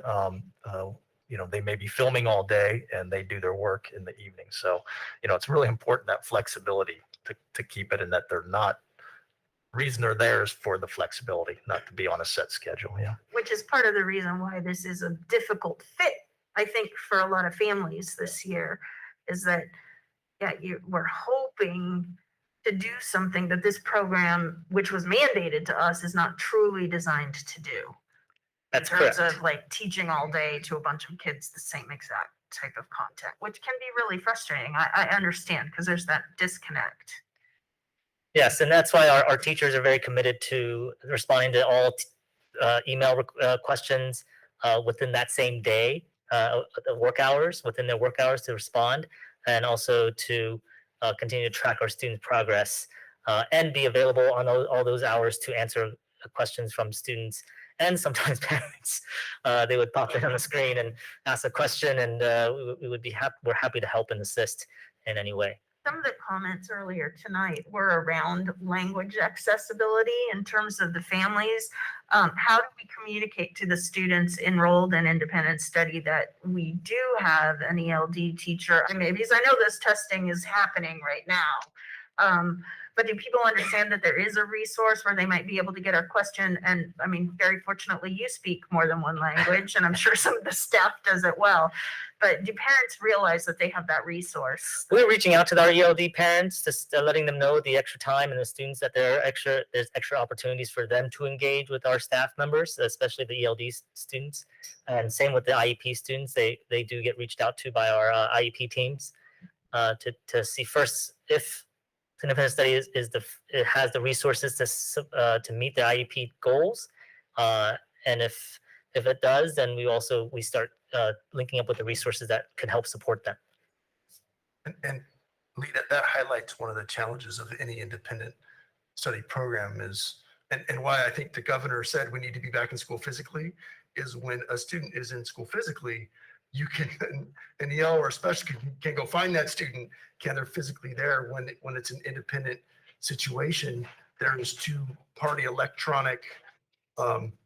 education that must match at a specific time or it doesn't work very well. Right. And so that is one of the logistical challenges that is different than kids being physically on campus. And it does present challenge. It does present a challenge. How many students are in the current virtual independent study program? The number actually changed day to day because of the fact that some parents enroll them and other parents withdraw them. Sometimes within the same hour, the same parent enrolls and withdraws. That's happened too on several occasions. But right now we're somewhere right south, right around 180. How is the process for them to disenroll? How have you found it? Is it pretty seamless? Is it easy for them to transition back? We are trying to make it as seamless as possible. We're trying to make it within 24 hours, even though the law gives us up to 5 days to make it happen. We're still fortunate in Arcadia that we have such great working relationship with all our schools and the school office supervisors and our principals and our counselors. So when they fill out that form, we get an auto-generated email to the school site that they are interested in attending, our registrar's office to ensure that there's enough space in that grade level at that school site. And then once it's confirmed that there is space at that school site, our school office supervisor here at Rancho will unenroll them, let the school site know to pick them up, enroll them, and then set a schedule for them. And usually we've been doing this within 24 hours of receiving that submission. That's amazing. I know there's a concern with parents who are afraid, how difficult it's going to be to go back. So I think that's, And that's an great. area where I will commend Dr. Tang that he's taken a process that used to take a lot of communication, emails, phone calls, and he's automated it. And so there are several people that are receiving that communication at the same time. And so that process that he created is what is allowing kids to move back so quickly. Yeah. And I want to commend Mr. Anderson because he did a lot of the work on the back end with the enrollment registrar and centralizing it. So it could be a single point of where is there space within the district. Can you talk a little bit more about Pearson Connexus too, and what it is, what it's supposed to do, and everything? Sure. We've been using a Pearson product here in AUSD for probably over 10 years at the high school level. They used it here at Rancho for the high school students. We've used it at Arcadia High School for various purposes between intervention, credit recovery, and initiatory classes as well. However, the program we purchased from Pearson at the time is only 6 through 8. And we needed something that was broader. It started TK, and Pearson fortunately had a product called Pearson Connexus that served TK through 8. Now, when we were looking at products, there was a lot of different choices. One of the choices is, do we get the best math program and the best English program and the best social studies program, the best, but then the students would have to go to 6 different sites with 6 different usernames and logins, and trying to track all that was going to be very, very cumbersome and hard for us to track student progress. And I think it also would have caused additional frustration from the parents in terms of supporting their students, especially the younger students. So we decided on the Pearson Connexus because it was a one-stop shop that had all the different grade levels and all the different subject matter. But of course, when you're a jack of all trades, you're a master of none. But that doesn't mean we don't have the best quality instruction for our students. AUSD has committed a lot of resources. You as a board has agreed to commit a lot of resources in the various programs. So we also have access to that as well. So in addition to the Pearson Connexus, our students will get the like Imagine Learning for the ELD students, the RAS for language, and just like the testing, the Star Renaissance, we have access to that so that we can benchmark our students as well. So it's not only, Pearson Connexus is not the only program that's being utilized by the independent study program. The teachers can push out whatever they want to students. Yes. To meet their individual needs. Yes, and they can actually push it out through Pearson. So they don't have to go to another place. It just gets, they can modify the program Platforms all- to add. Interesting. regarding benchmarks, if a student is with Rancho, does their benchmark, and then goes back to a different school in a more traditional setting, does that benchmark follow them? Will that school then have access to their progress? Yeah, it was really important for us that it is that the data does go back and forth in a way that allows us to to travel with the student. It was very important. So that's why we made the commitment to test all our students just like all the school sites were testing their students, because we thought that the students here in Rancho deserve the best that we can offer and the best that Arcadia can offer. Thanks. Any other questions for Dr. Tang? And I just want to commend Ms. Aceves and Dr. Aceves and Dr. Hacking for supporting the staff to help us test our students. Thank you. Thank you. And Thank you so thanks much. for making time to come and My pleasure. elaborate. All right, our information items. Board policy 5113.2 regarding work permits. Mr. Anderson, off again. Once again, back to the policies. So would you like me just to go through each of the 3 policies that we're bringing? Board, would you prefer that we do them one at a time, or hear about all 3 since he'll be presenting all 3? All 3? Yeah, All right. Great. So in reviewing legislative changes to prepare for our annual notification to parents, we found a few of our policies needed to be updated. All of these updates include changes to education code, either to match our practices and also follow guidance by the CSBA. So the first policy that you mentioned was 5113.2 work permits. The changes here were it made more specific language that a student may be granted a work permit, but they must maintain a 2.0 grade point average and have satisfactory school attendance. On a case-by-case basis, the superintendent or designee may approve a maximum work hour that's less than the maximum. Before, it used to say they had to do the maximum. Now there's some flexibility there. And it removed language about 16 and 17-year-olds being granted a work permit. Board policy 5116.2, involuntary student transfers. This policy is being updated to align our language with our district practice and to meet requirements of the law. It adds language that the district may involuntarily transfer students between AUSD schools, in addition to schools outside the district, and more clearly defines our process to do so.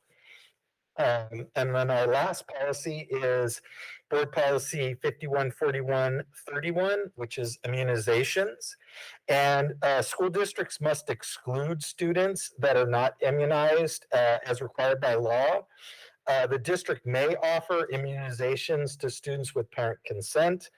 And the other piece that's a related requirement that is in our AR, but I wanted to mention it, is that medical exemptions now must be made by a licensed physician or surgeon in the California State electronic dashboard, which is the California Immunization Registry, or CARE. So those are the 3 policies. Those are sort of the were real simple language changes. I don't know if you have any questions. Questions on any of the policies?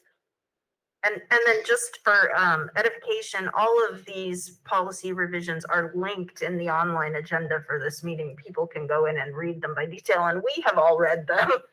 But if there's no questions at that point, then do we want to bring it back on consent, or would you like it to be? Fine with coming back on consent. I do have just because immunizations is going to be a hot topic coming up.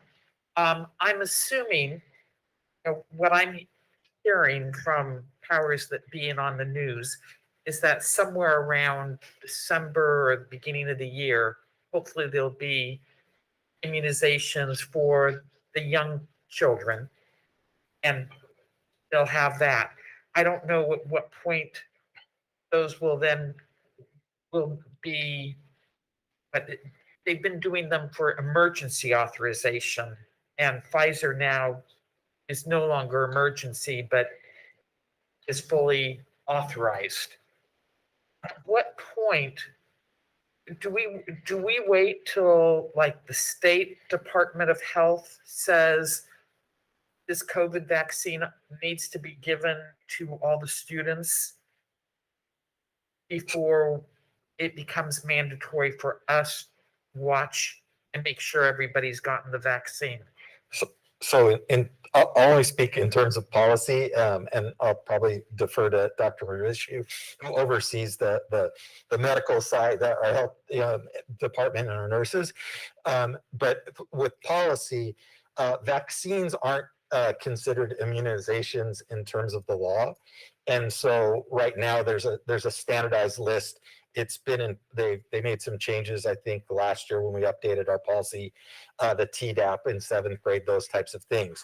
So those are the immunizations that this policy is covering, not so much the vaccines. So we would probably wait to update our policy until legislation came out mandating those things. Okay, But so in this terms of really when is they're just going to do that. covering the standard measles, mumps, rubella.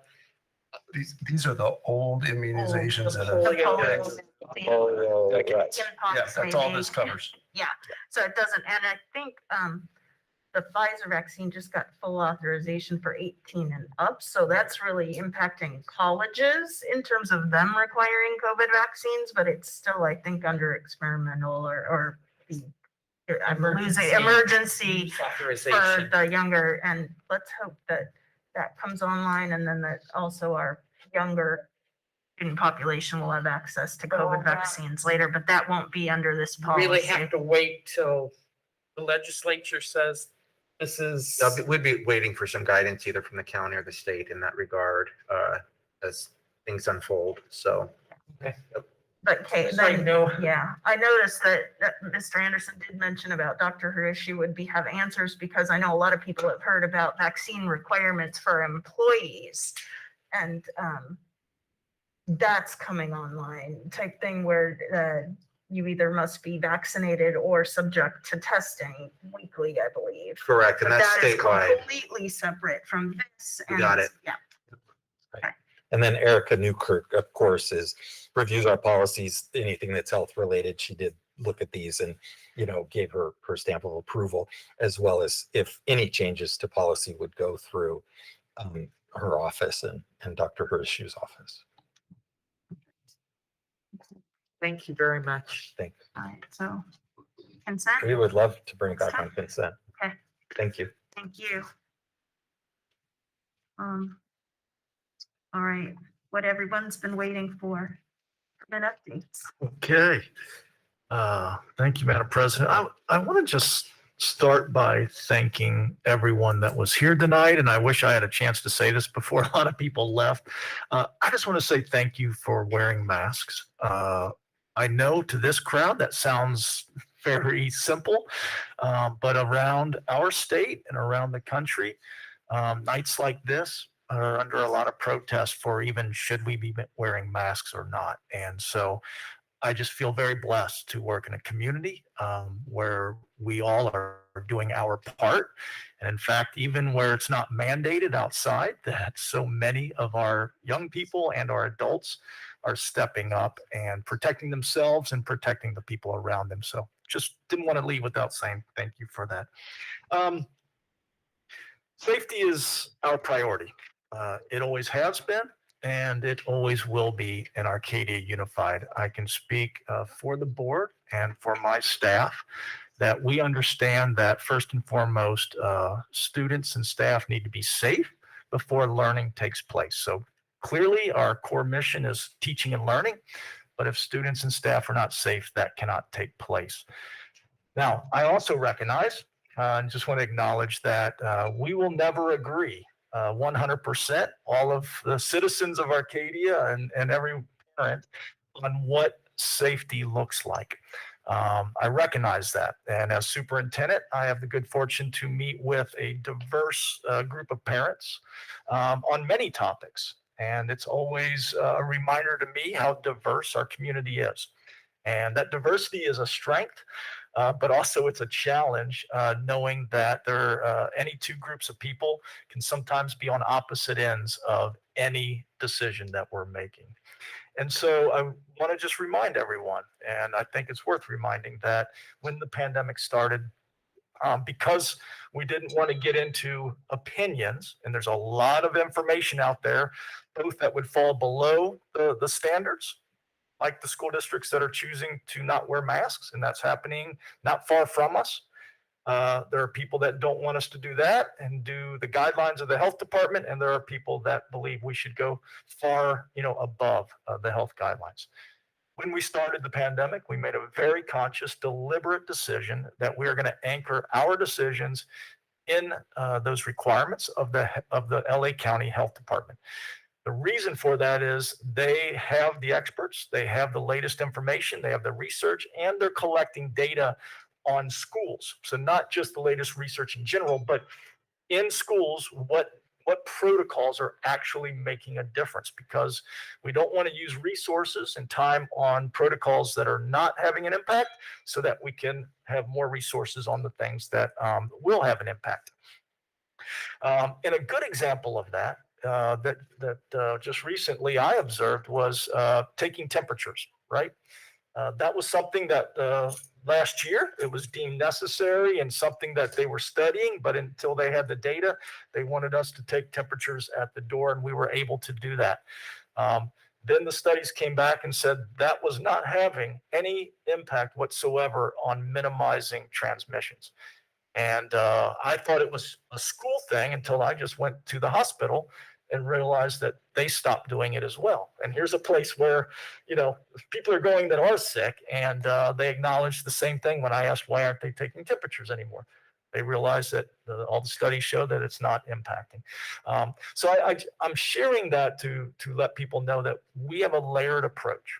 And that's what LA County made their decisions on, is that it's not just about the new air systems that we put in.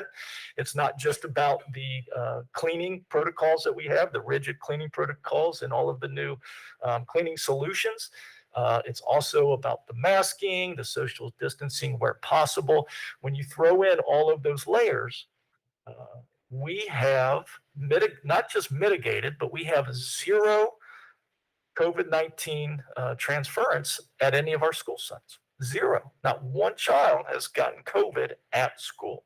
Now, I don't know what the future is, and we're in the middle of a pandemic, so it very may be, next week or tomorrow that this happens. I recognize that. The governor, when he directed us back to school, never said it was going to be perfect and there's not going to be any cases, but believed that the low transmission between student to student specifically was so low, even in the middle of the peaks of the spikes of the COVID, transmission at schools was very low between student to student.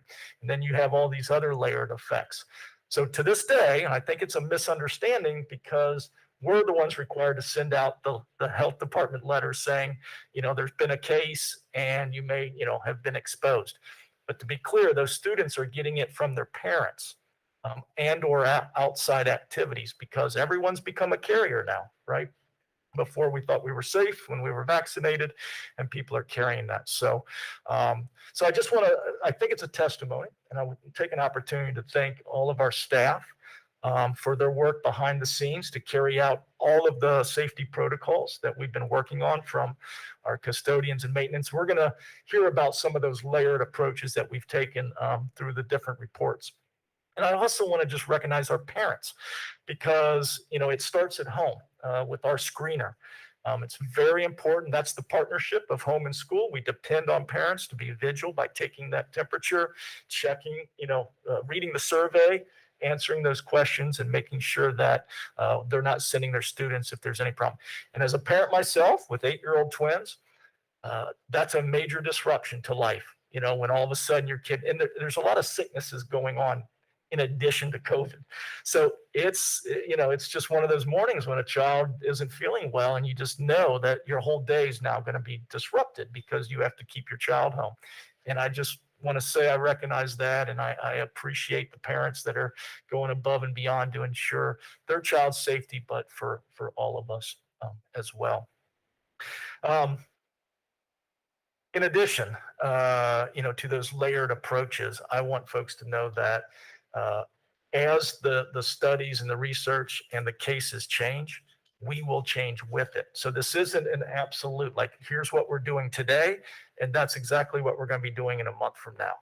What we're doing today is working.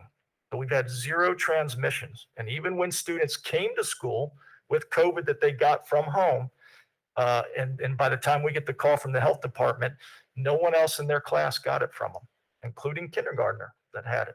And it's very unfortunate. I also just want to add, and I think I'm preaching to the choir here, but we need to be very careful about pointing fingers. I know some people, obviously, that have had their children have caught COVID, the Delta variant. The parents are doing everything that you would expect of a parent, right?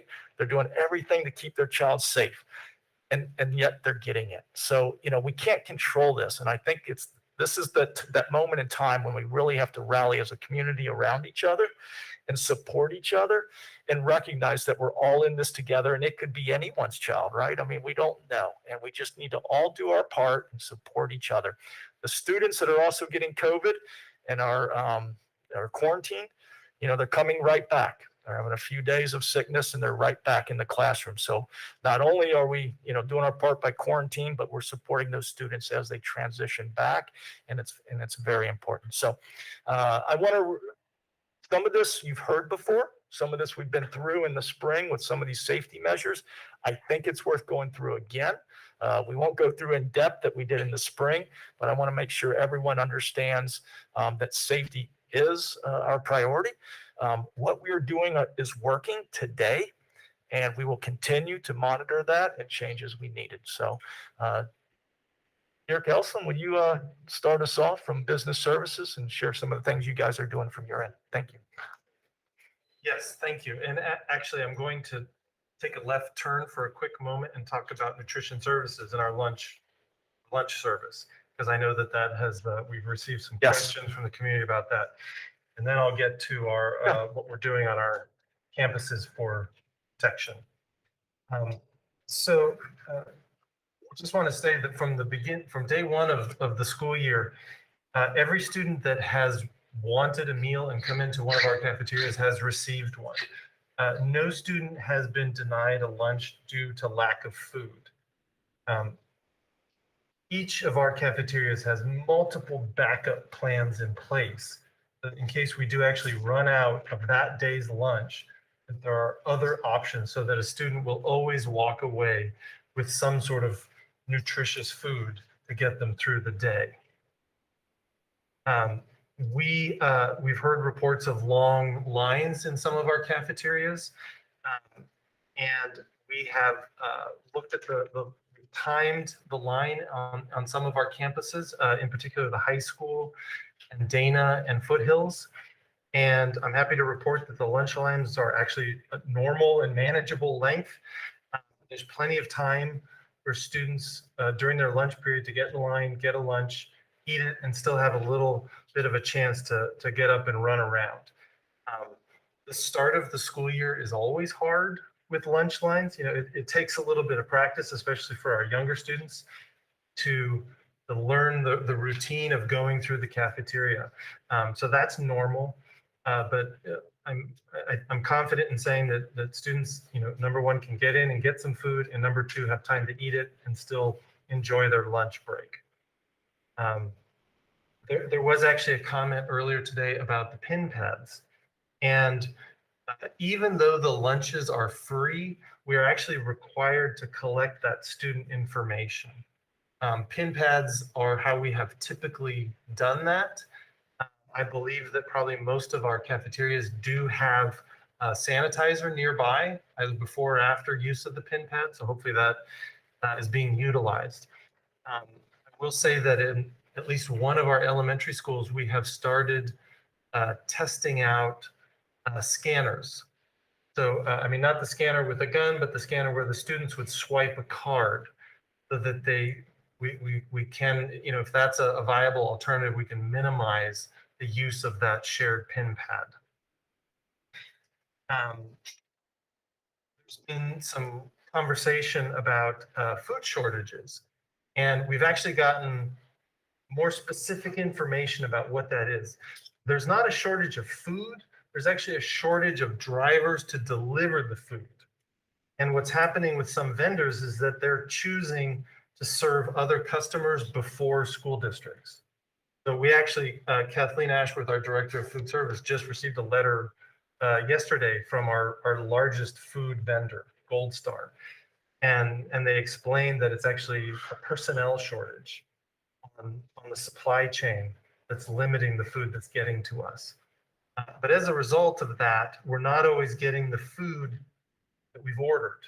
And the food that we ordered is driven by the menu that we've created. And so we've heard some reports that the food being served at school sites does not match what's on the menu. And it's a result of some days 50% of our order either doesn't arrive or is replaced with another item. And so at the kitchens, they're doing the best they can with the food that they have on hand. But every day, 3 options are provided for lunch: a hot, cold meal, and also a vegetarian option. It just may not be what's listed on the menu. Just a quick update on meal count. Thursday, the first week of school, August 12th, we were at about 2,250 meals served. As of last Friday, the 20th, we were at 3,300 meals. Pre-COVID, we were serving about 3,300 meals a day. So we're kind of back to where we were pre-COVID. The types of meals that we're serving look a little different because we now have breakfast. We're doing that more widely. Also, at the high school, we've started offering a la carte again, but those numbers are way down. A la carte are paid. They're a full pay option. And that's where we earn some income. But like I said, it's much lower than we normally have. In terms of unused food, we have started up our partnership with the Foothill Unity Center. And so we are donating to them our unused produce and milk.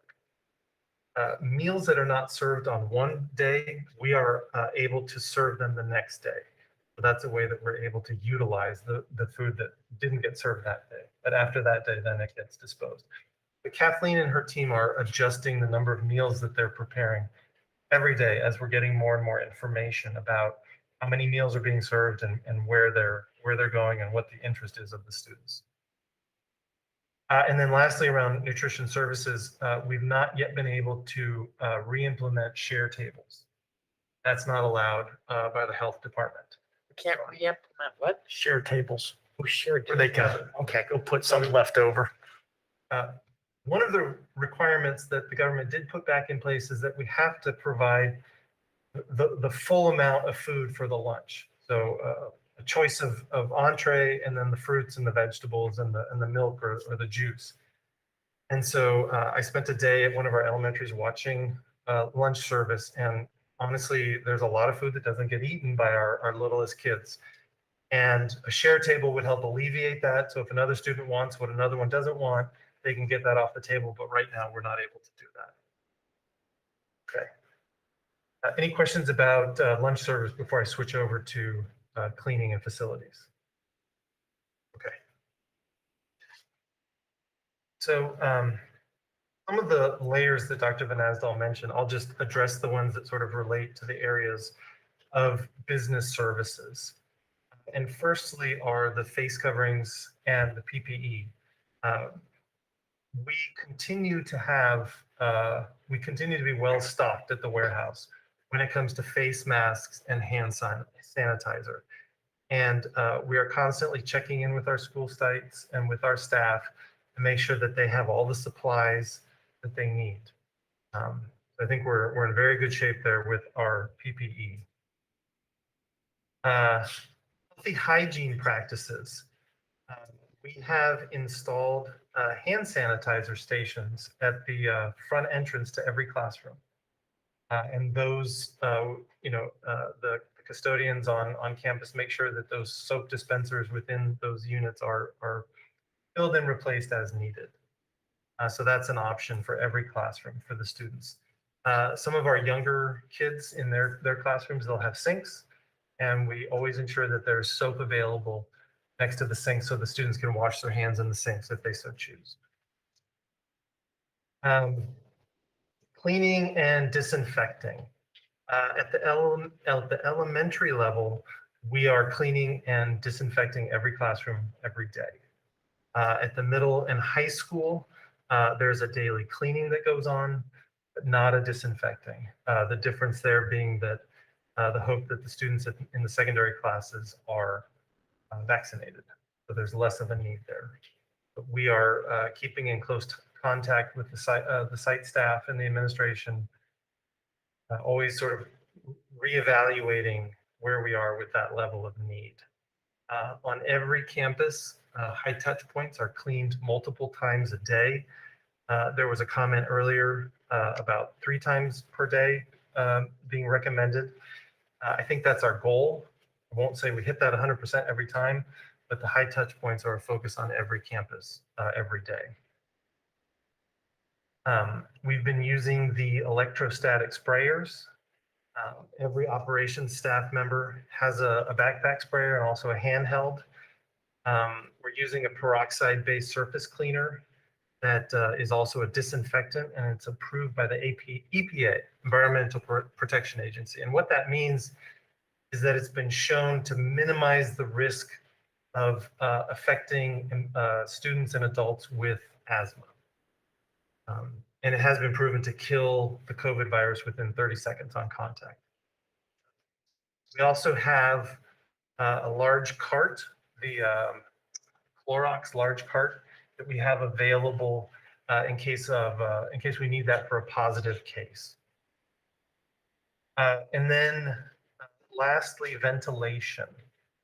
We continue to implement our preventative maintenance program with all of our HVAC units, as well as the routine replacement of the filters.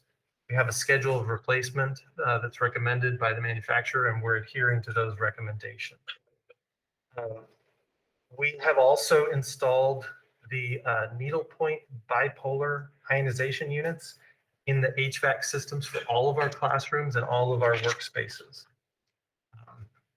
And related to that, all of our HVAC units include an outside air damper, which means that it doesn't just circulate the air within the building, but it also brings in fresh air from outside. We're actually required to do that as a school district, and that continues to be a part of our HVAC units.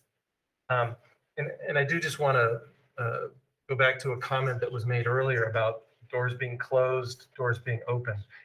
And there's 2 approaches to this issue. If you open doors, you get outside air that blows in through the classroom. If you have 2 doors, even better, that the air can blow through, that circulates in the fresh air. That's one approach to trying to keep the air as fresh as possible. The other approach is actually to close all the doors and run the air conditioning.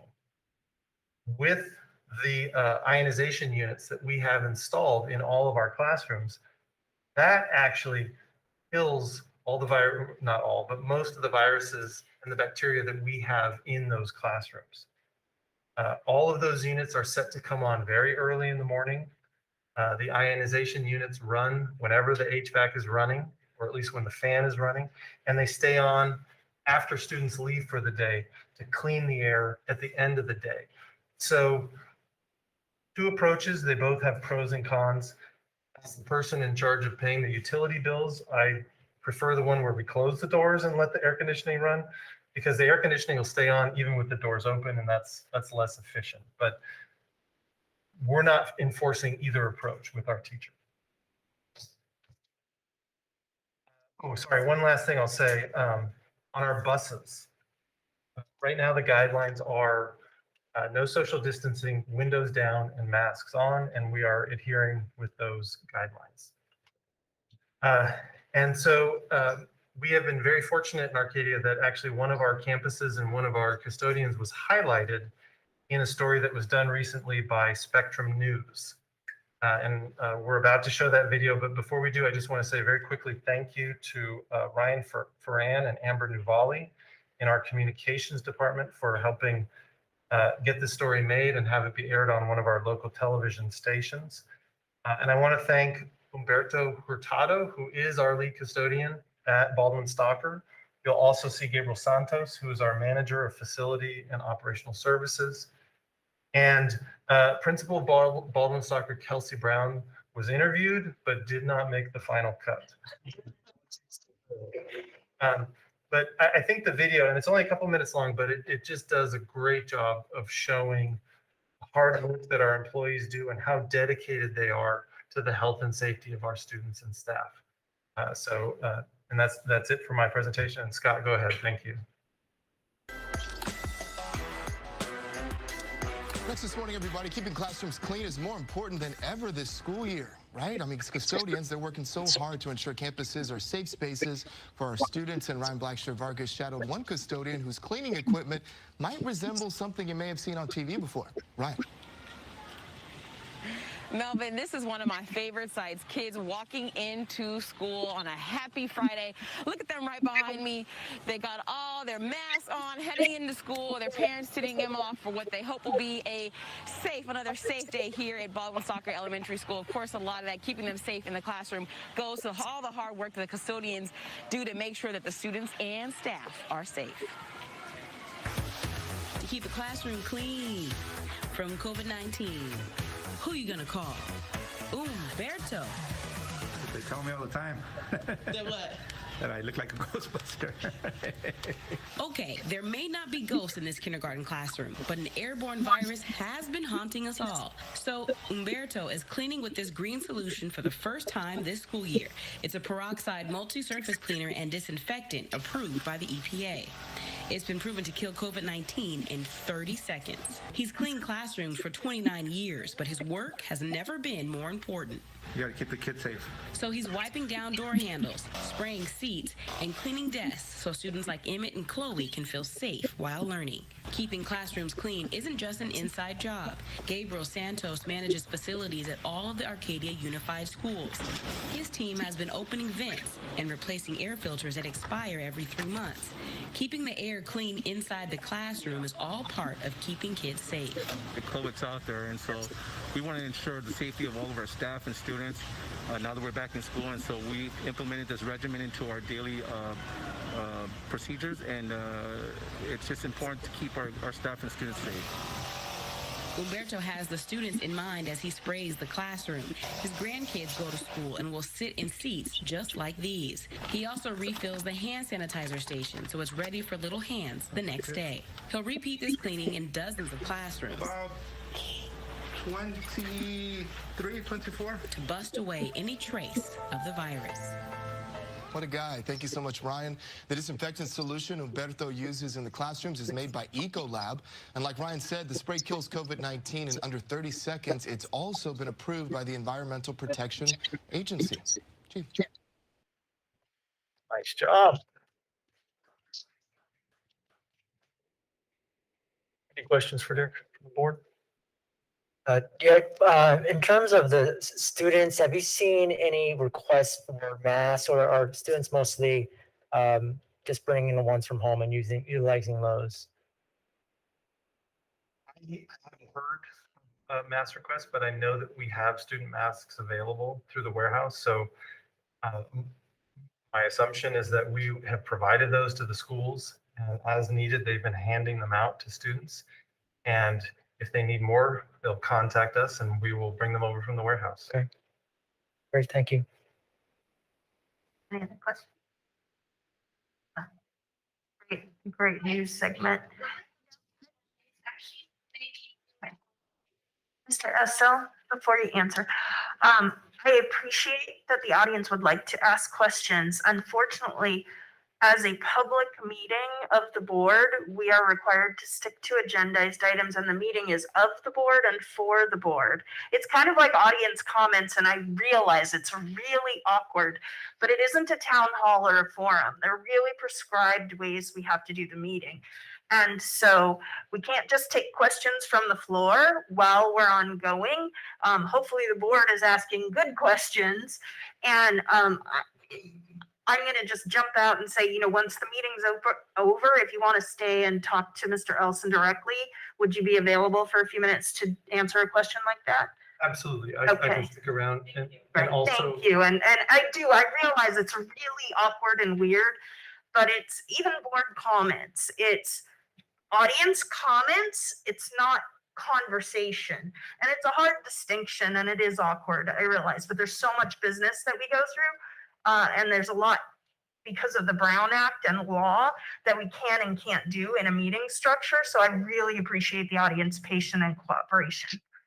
If I may add, I'm sorry, if you're not able to stay after the meeting, my contact information is on the district website, and you're welcome to email me or call me. Great, thank you, thanks. Does anyone else have a question? All right, let's go to Human Resource Services, Dr. Hrishu. All right, thank you so much. So I will, per the usual, be reporting on health services, special education, and human resource services. Starting with health services, the health services team is an integral part of each of the school sites' COVID-19 compliance team.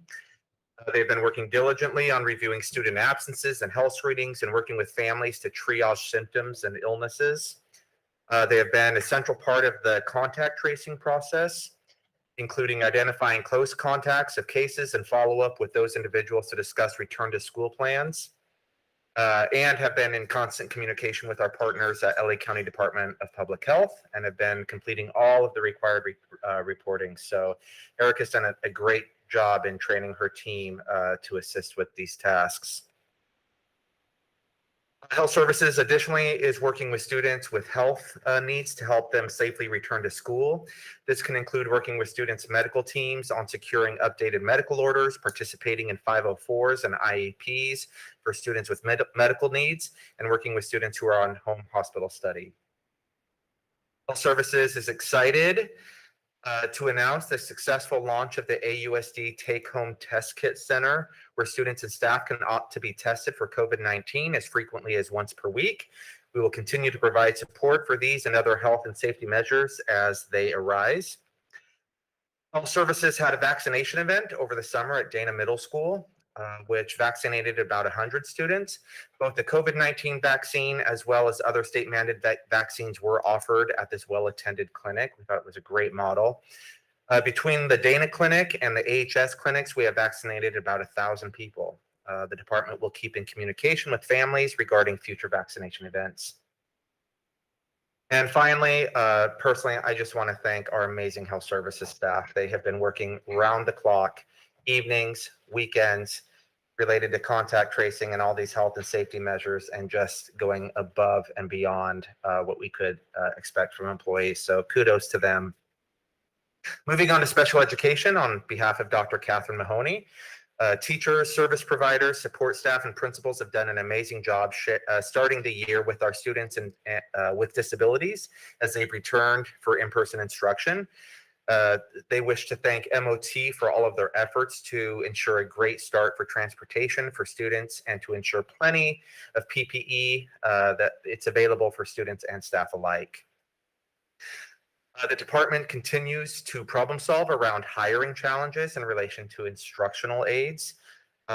We are so grateful to our amazing instructional aides who have been subbing in our vacancies and to support students and teachers each day. Our program specialists, Tracy Sergi and Cecilia Grego, have worked with many families and school teams in the short window after AB 130 was passed through the start of school to discuss independent study, home hospital instruction, and in-person options for students. We've optimized we've prioritized collaborating with families to find appropriate options for each student based on family concerns, student health and safety needs, and educational benefit to the students. And finally, moving on to HR, we are facilitating the annual process of providing training to all employees regarding the mandated reporting and the biennial anti-harassment training. And employees have until September 3rd to complete them. HR continues to recruit and hire for any and all vacancies, including substitute teachers, instructional aides, nutrition service workers, etc. AUSD, like many school districts and other industries, is experiencing staffing shortages. So I'd like to highlight that employment opportunities can be found on our district website on the Human Resources page. And this concludes my report.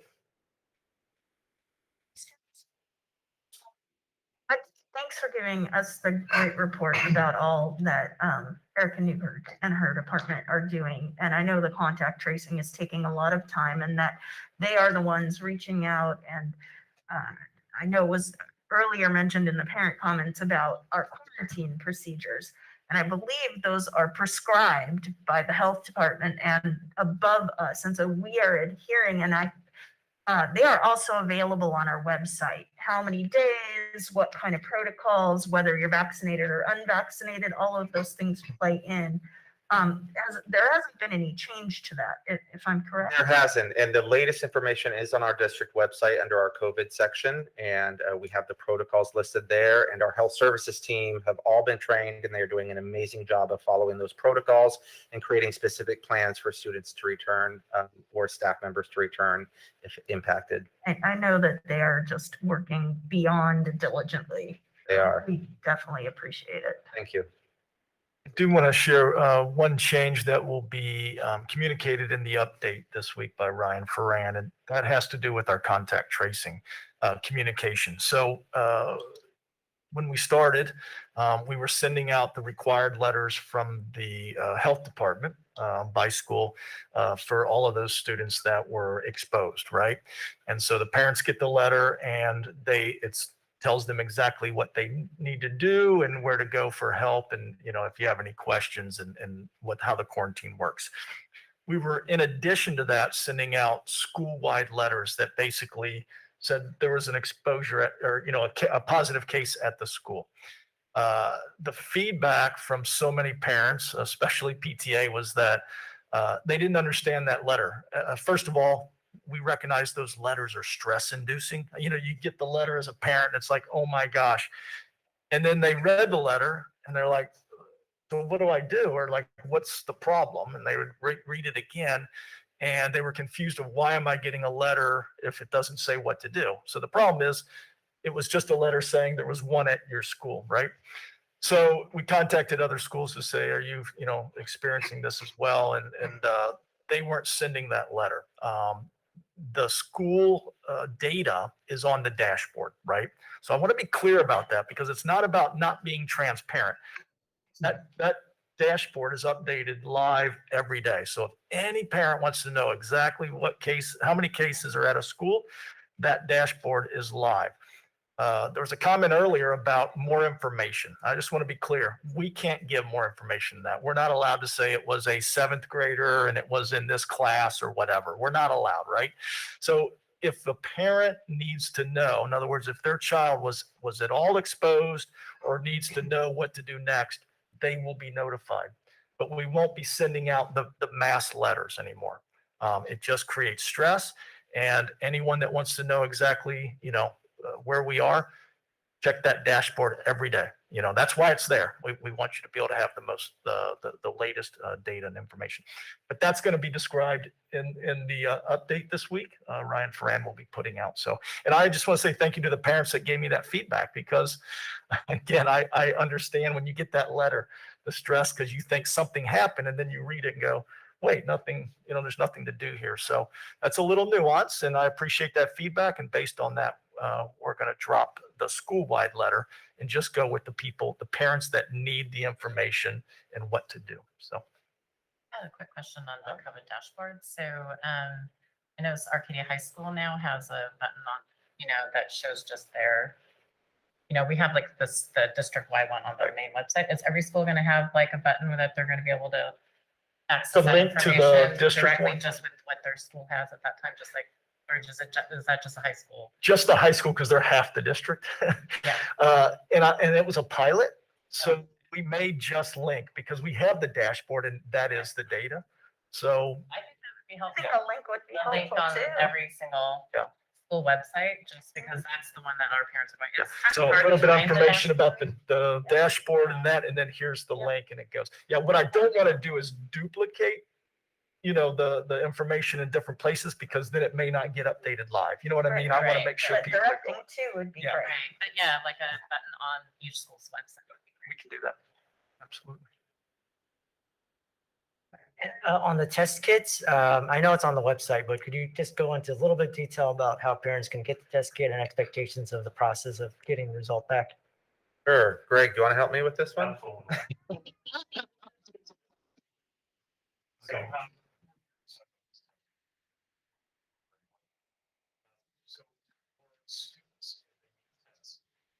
On to the AC, and actually that's where the table is from, maybe on that side, but we have a table set out there.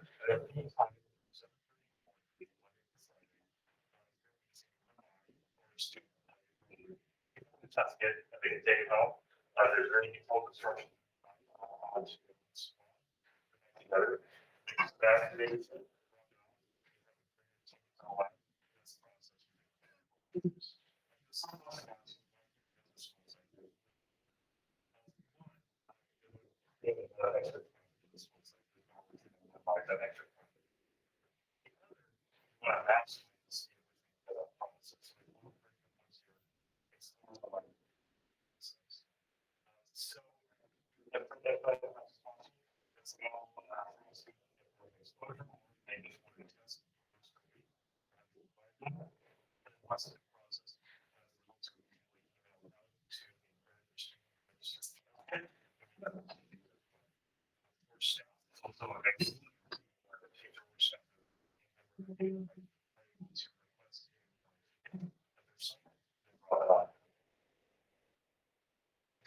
And I know for students that have been asked to quarantine, we have had those test kits available at the site that Erica, our district nurse, will hand to parents as she's meeting with them before they quarantine, so that they have that test to go home with. Great. Any other questions? All right, we'll move on to Ed Services. All right. So to help answer, I think, Shirley's question, once we get that communication out through the communique, we'll add a link to the websites. We just didn't want to add that and then parents not know why, why did that show up? So we want the communication to go first, and then we'll add the link to the district dashboard, which has all the. We'll coordinate that with this week's update. So that's the plan. Oh, okay, great. Thank you. Okay. First of all, I would like to thank our principals and our staff for an outstanding opening. In these tumultuous times, again, having not every student back on campus, but just about 98 point whatever percent of our students back on campus for the first time in almost 2 years. I cannot be happier, more proud of the work that our principals did, our administrators and our staff, our teachers and our staff, not only to get schools ready, but also to anticipate possible issues as best they could to get kids in. And so as we talk about some of these COVID things, protocols, safety measures, the layered approach, as some things fall off, other things may come in. And that I appreciate Dr. Van Osdal's message, because if you're just layering everything, even things that we know aren't effective at LA County, then all you're doing is creating barriers to students getting into classrooms. And so I appreciate LA County Department of Health being cognizant of that, of continuing to look at what is working, and our approach to follow their lead in doing what we know and the science says is working now, maybe not 8 months ago. So, and we'll continue to do that. So Ed Services is excited to partner with Ed Consulting this year to provide mathematics professional development to our elementary teachers. Prior to school closures, several Arcadia teachers participated in cognitively guided instruction, or CGI, professional development, either with Ed Consulting or through UCLA. The CGI model provides students opportunities to develop high levels of mathematical thinking and problem solving. Teachers will be offered differentiated professional development, first by providing experienced CGI teachers with follow-up training, because it's been a while due to COVID, and new CGI teachers with initial training. Our instructional coaches will learn alongside our teachers and provide follow-up lesson study to work to continue to strengthen math practices and build capacity. Yesterday, our Ed Services team, along with Dr. Catherine Mahoney, hosted the 2021 CSIS Plan stakeholder meeting. Ms. Chavez was part of that. Thank you for being there. In the early part of 2021, AUSD was notified of our significantly disproportionate status in the identification of white students for special education under the Other Health Impaired, or OHI, eligibility. The purpose of the meeting was to provide all participating AUSD stakeholders with data regarding the significant disproportionality identification with special education, time to review the 2020 CSIS plan and make recommendations to address the issue in our new plan. Stakeholders provided insight about potential root causes and how to strengthen or expand current initiatives to meet the needs of all students. Stakeholders commented on how our MTSS initiative will continue to support all students and provide early academic, behavioral, and social emotional supports to all students, resulting in what we hope are fewer special education referrals. The team will present the 2021 CSIS plan to the Board of Education at the September 28th board meeting. So you'll get the details of that plan. Finally, we're pleased. I mean, you've heard about the benchmarking, so I don't even know if I need to go into this, but from Dr. Tang, we're pleased to report that students in grades 1 through 8 have completed the first district benchmark in both English language arts and math. The assessments are administered through the Renaissance platform. Kindergarten students are provided local foundational skills in both English and math, so they are assessed as well, just not through Renaissance. This first benchmark allows us the opportunity to collect student data and develop plans for instruction, and when necessary, provide timely interventions, all critical components of the MTSS initiative. And this happened within the first 2 weeks of school. So we're getting great baseline data on every really K-8 kid in the district. Principals will host data meetings with grade levels and departments to collaboratively analyze student data and plan instruction to meet the needs of all learners.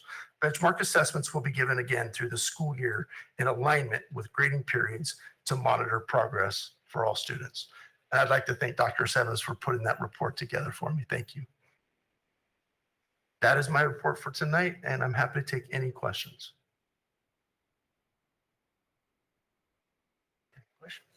There's so much happening. I think we all echo your sentiment to kudos to all of our principals and staff and all the work that they've done. I'm going to follow up with that. It's hard to find people in ed services these days because when you want to talk about a shift, everybody's out of school sites. There's a lot of dark offices, which is a really, really nice thing to see. Else? All right, we'll kick it back to Greg Azeni, our Chief Strategy and Innovation Officer. Did you have anything else to add, Greg? I know you shared some earlier. Sure. Please do.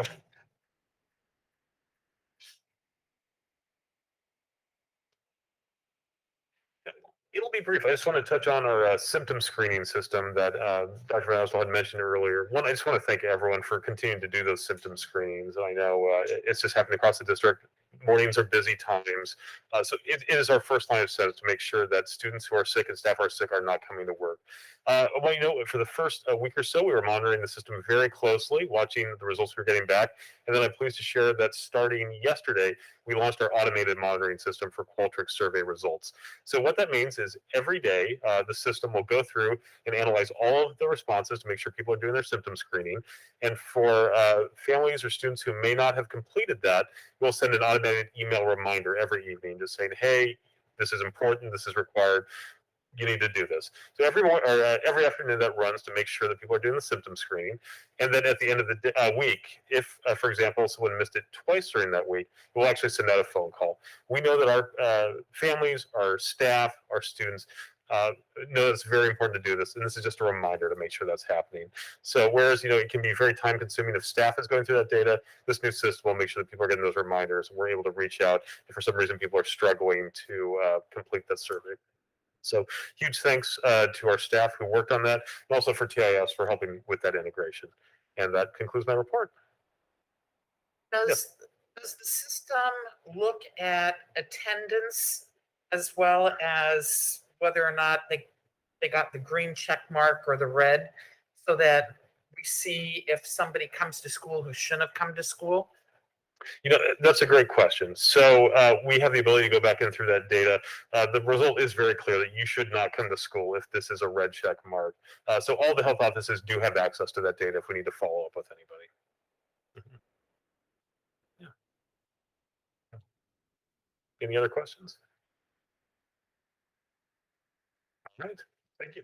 That concludes our department. Your department updates. Thank you. And so much good information. We really appreciate all of the work everybody's doing and sharing of that. We have consent items. I believe through I? Yes. All right, may I have a motion for that, please? I move to approve consent items A through I.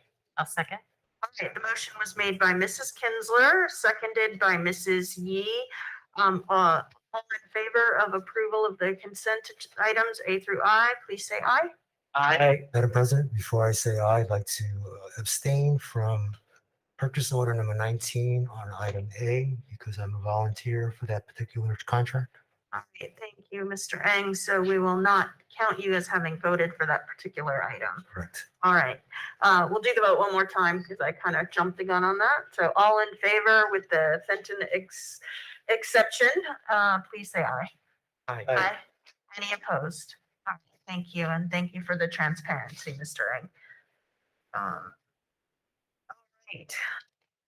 There's a lot on there, and a lot of good work on that consent agenda from the facilities and maintenance. A lot of projects being completed, so thank you. That brings us all the way to our comments of board member, superintendent, and staff. Mrs. Yee, our tradition dictates you begin as our inspiration, and your inspiration was lovely. Thank you. Oh, thank you. Thank you, Madam President. Let me just put in my notes that I can have, and then I just lost. Okay. So I wanted to actually echo Dr. Van Astel's sentiment, thanking everybody who came tonight to make public comment, because that's, we really do appreciate, as I said in my inspiration, just the care that our community has for our school district, our students, and our families. And we are listening. We hear you. I'm a parent too. So I feel the frustrations as much as all the other parents. And just know that we are doing everything we can to make sure that our students and staff are safe. And then just I wanted to, thank the newly appointed Measure A and Measure I committee members for volunteering to be on those committees. It does take extra time, and we do appreciate that they're taking the time to just review and make sure that our district is doing what they're supposed to do with our funds. Also, a big welcome to our resource officer, Evelyn Calderon, who I personally know that has been in our community for a really long time. A lot of people know her, and I'm very excited that she's on board with us. So I know she's going to be a huge part in making our families feel safe in our community. And then a huge congratulations to Keith Kearney, assistant principal now, and also a big welcome to Bonnie Cervantes. I know the high school is excited, and we have a really great admin team there. So I'm a parent of high schoolers, so I witnessed that. So thank you, and I really do appreciate everything that the teachers and staff at the high school, as well as all the other schools, have done so far. It's been a huge task, and it's been really nice to just be able to go on campus, see all the students smiling, chatting, hanging out with their friends. That's been just amazing. In fact, it was really nice to even go to the football game, the first football game that we've had in a really long time, and just to see everyone there supporting our team. And of course, big congratulations to our football team who did win. And a big thank you to the PTA who manned the snack shack with a little few snafus, but as always, they pulled through. And I know it's a lot of work, so thank you. And last but not least, I just wanted to let you know that I am the PTA rep for the board again, for the board liaison, and I already have attended a few meetings. They're off to a great start. They have a lot of plans, and I know Dan Hacking's waving his hand, but it's true. They're doing an amazing job. They did an amazing job during COVID, and I'm looking forward to just attending their meetings and hearing about all the great things that they're going to do this school year. And that concludes my report. Thank you, Mrs. C. Mr. A, you want to go next? Sure. Mrs. E covered a I lot. know. I just wanted to simply say how wonderful opening day was. Just a great day. I had the opportunity to be at the high school and also Camino Grove, and all we saw was happiness, joy, nervousness, but I think it was just a great day that we're all back together in person, and it's a good thing. Took us a while to get there, but here we are. That's all I have. Absolutely. Thank you, Mr. Ang. I'm going to go all the way down to the end. Miss Wu, would you like to share your comments tonight? And welcome to your first official board meeting. Welcome. Thank you. There's so many times throughout this board meeting that I just went, wow, I didn't know that. Sure, that will continue countless times throughout this year. And I already said this once at the beginning of the meeting, but through those wows, I'd like to thank you again for everything that you do for the students and the board, because there's just so many things that we don't know that happens. What to talk about? There's so many things. Since I am the student representative, I think I'd like to share a few quick little stories from my point of view. One is about the football game that Ms. Yee just mentioned. The one that we had this past Friday. Something cool that I noticed is, well, I haven't been to a football game obviously since we've been in person, and I went to actually every home game of my sophomore year. And the differences in just the student like charisma, happiness from being in person, you can really see the difference because there is a designated like Red Sea student section at the football games. However, before it's like some students would sit there, but a lot of students would just kind of come to the games, mingle, do their own thing. And I was noticing this time it's like students were coming and they're drawn to that specific student section. And we even had our athletics commissioner lead some chants. And these are chants that only seniors really had heard before. And yet we were getting this entire student section to like yell it with their entire soul. And I thought that was really cool. And something else is with the hand sanitizer stations by the door. I think it's really cool how, as we're making our way out, everyone will do it on their way out. But as soon as one kid does it, then all of a sudden everyone else next in line does it. And with bringing out, like everyone has their little personal hand sanitizers that people carry out. You know how before, like if someone brings out a pack of gum, they'll like offer the people around them like, oh, you want a piece, want a piece, want a piece. Well, now it's like that with hand sanitizer. And you notice with like people's personalities, like this girl will have like a Bath and Body Works scented one, or this person, oh, I know that hand sanitizer, I want some of that too. So I just think that's really funny and cool to see with this whole new year. So that's my comments for today. Thank you. All right, Mr. Tang. Thank you, Madam President. Definitely want to thank all of the principals and teachers and staff for making such a great first day for Arcadia, first week really.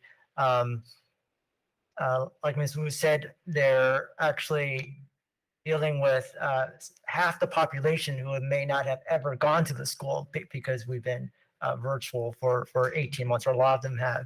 So, there's a lot of logistical things that they're having to kind of reinvent the wheel a little bit, or at least train us parents and families. So thank you for all of them. Thank you for the parents who are, rolling with it with all the adjustments. Thanks to all the folks who came in earlier this evening to talk about their concerns. Really, like that's what makes Arcadia great, is because of that deep community involvement on behalf of the families.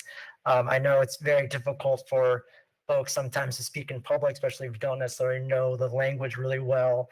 And then my goodness, the students who came in to speak, I was amazing.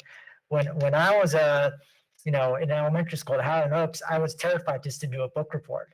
So for them to come in to come up to the dais and speak, that was amazing.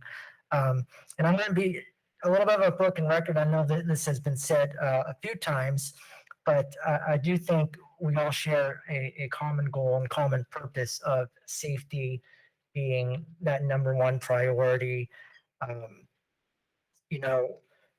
Up on here on this dais, we have board members and administrators with children that represent every single grade. I'm sorry, not grade level, but school level, from elementary to middle to high school. So these safety measures that the district implements are not theoretical. These are what we are living with as well. So we do have an investment in them succeeding, not just because we care very much about our students and staff and teachers, but our children, personal children as well. So we do share that common goal. And, it is difficult to align the risk tolerance for 9,000 families. But we're going to do the best we can, listening to public health and implementing, executing the measures that are scientifically backed as effective, right? Do what works and do it well. And although safety is number one, our mission is, teaching and learning. So we can't neglect that. And it was great to hear Dr. Tang come up and talk about Rancho and the different improvements he's making based on parent feedback. And that is an example of what we do all the time in the district is listen to feedback and make adjustments. And, I'm confident that's something we're going to continue to do. We held the New Educator Academy a couple weeks back, 3 weeks back maybe. And part of it, Ryan Ferran had a little contest about who could remember all the different values of the district, right? Collaborate, think critically, be creative, offer empathy, learn from failure. And, these are more than just words on the wall. They're a promise, right? It's a promise that we make to the families and to ourselves that we will live up to these values. So, we've learned a lot over the last 18 months. We know masks work, plexiglass, not so much. Ventilation and vaccines, right, are critical. So, but we're going to keep learning. We've learned a lot. We're going to keep learning. We're going to keep making adjustments. The second day of school looked different from the first day of school. The second week's going to look different from the first week, and so on and so forth. So I'm looking forward to continuing the school year and making a great one. So, thank you. Thank you, Mr. Chang. Ms. Tinsler. I have a lot of the same things of thanking the principals and everyone for a fabulous start of the year. And, it has to go beyond that because maintenance and operations spends the summer getting our schools perfectly up to stuff so that we're ready to go. When you read the newspaper articles of the rat infestations in a neighboring district and how they could not even know before a couple days before school is mind-boggling to me because I know how professional our staff is. And so I thank also MOT for all the work they've done all summer long to have us ready with everything working perfectly. Back to school first days at the different sites I went to were just fabulous. I was truly impressed. The kids were wearing masks outdoors. I went early to Arcadia High and there were a couple pep group, it looked like, because of their uniforms, who were talking with each other. And this was an hour before school. And they were without masks. But as soon as other people came around, and masks aren't mandated outdoors, but the compliance I saw was 100%.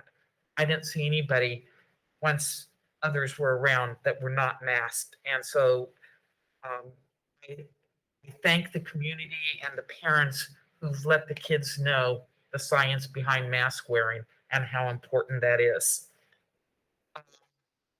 Back to school night, I even ran into Daniel Hacking at his alma mater, Dana. Great back to school nights. Congratulations to Mr. Kearney and Mrs. Cervantes, our new high school principals. I did attend the AEF meeting and guess I can announce the new scholarship, huh? Yes, yes. Well, first it was a hybrid meeting, which was great. And thank you, Brian, for being there and making sure that it operated and all, because that meeting starts on the late side, later than this meeting.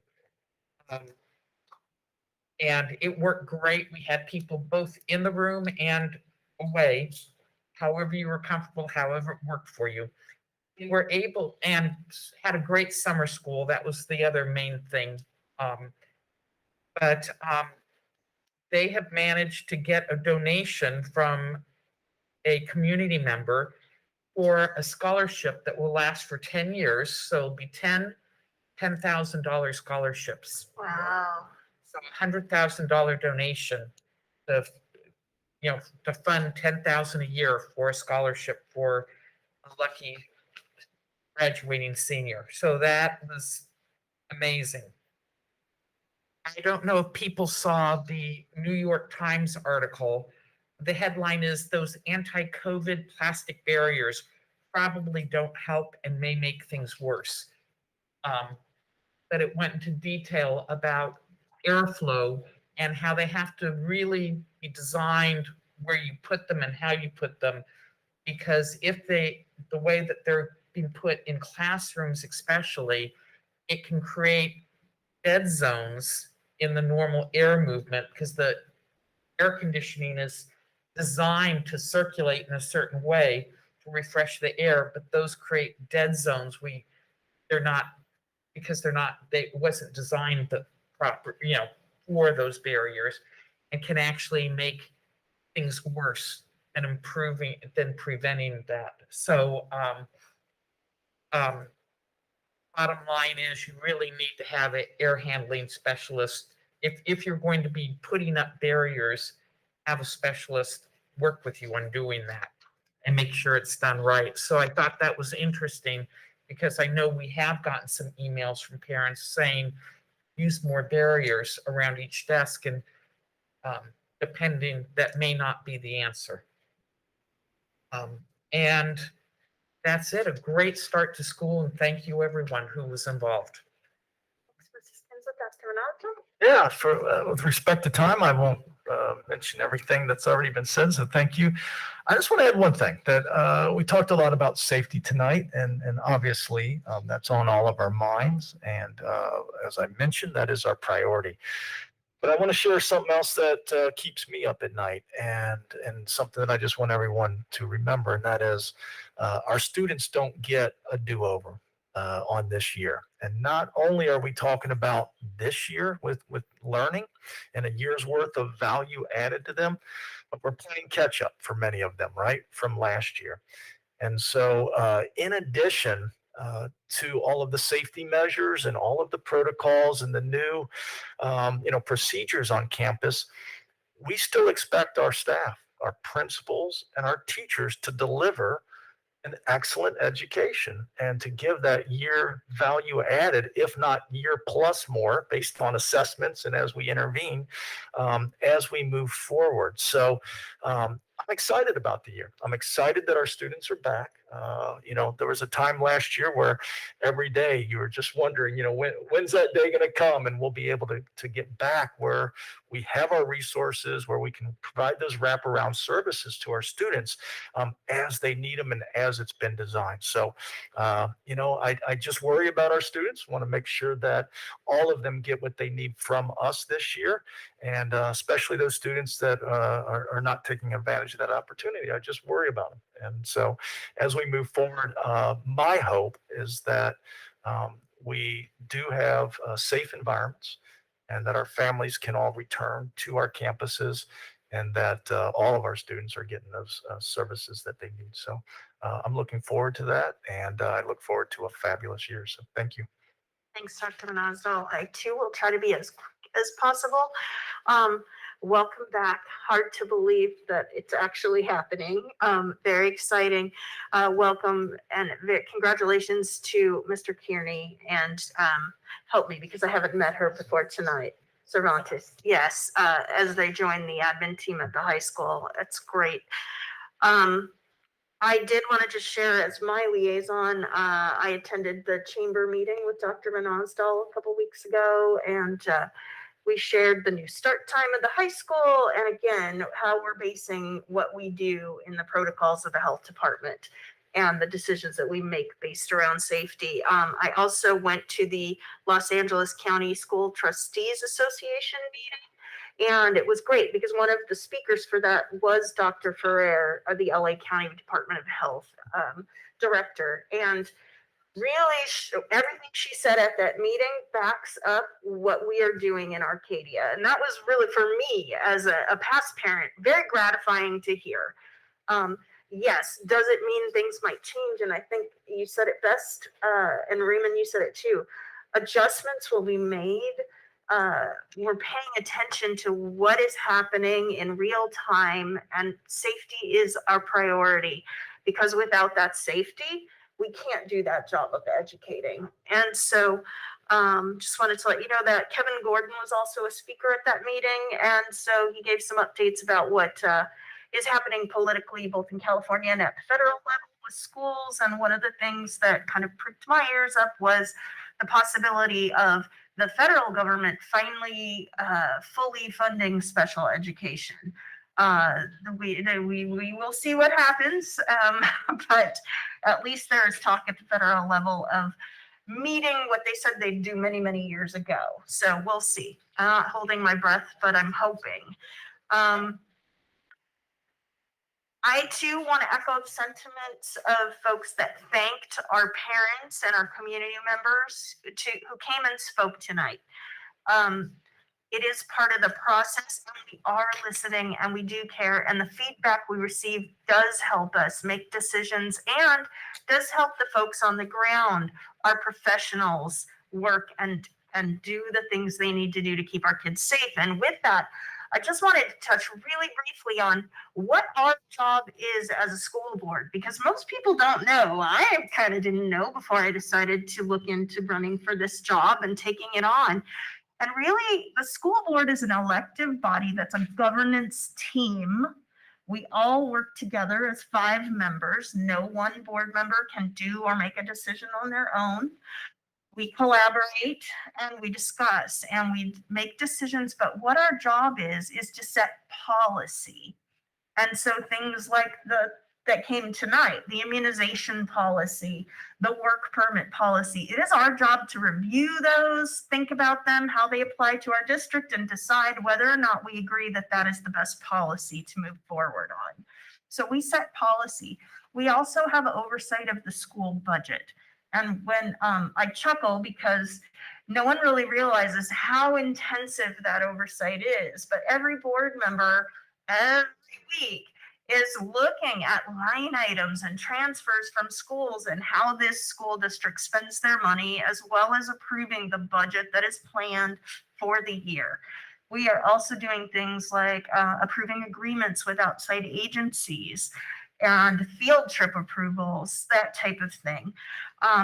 The board is also tasked with overseeing very serious disciplinary cases. That is not your run-of-the-mill thing at a school site, but something that would raise to the level of an expulsion or a suspension. And we're also involved in staff discipline at that level too. So there are all these things that we do, but it's a very stratospheric level.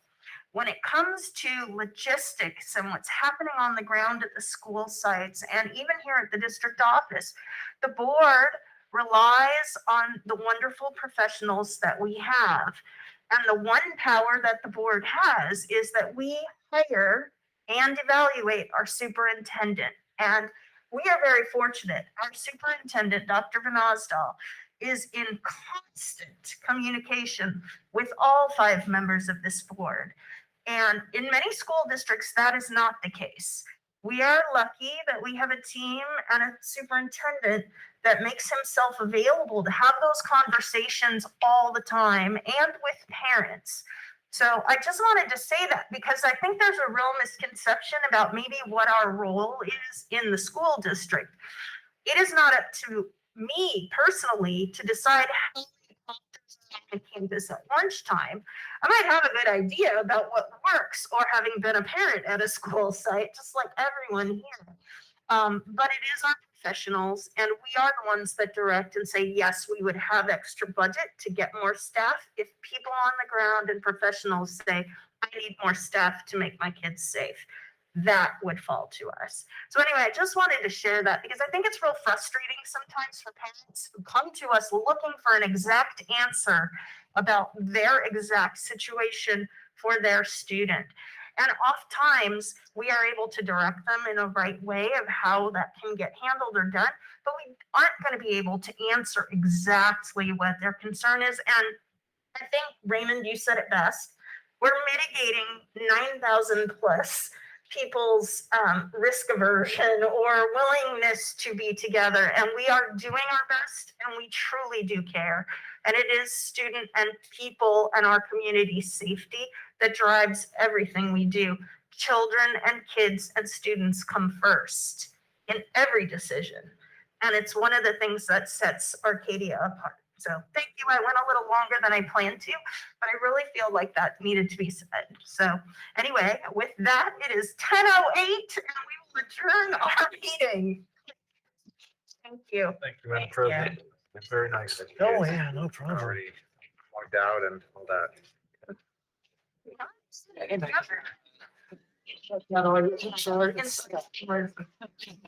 All that fascinating reading.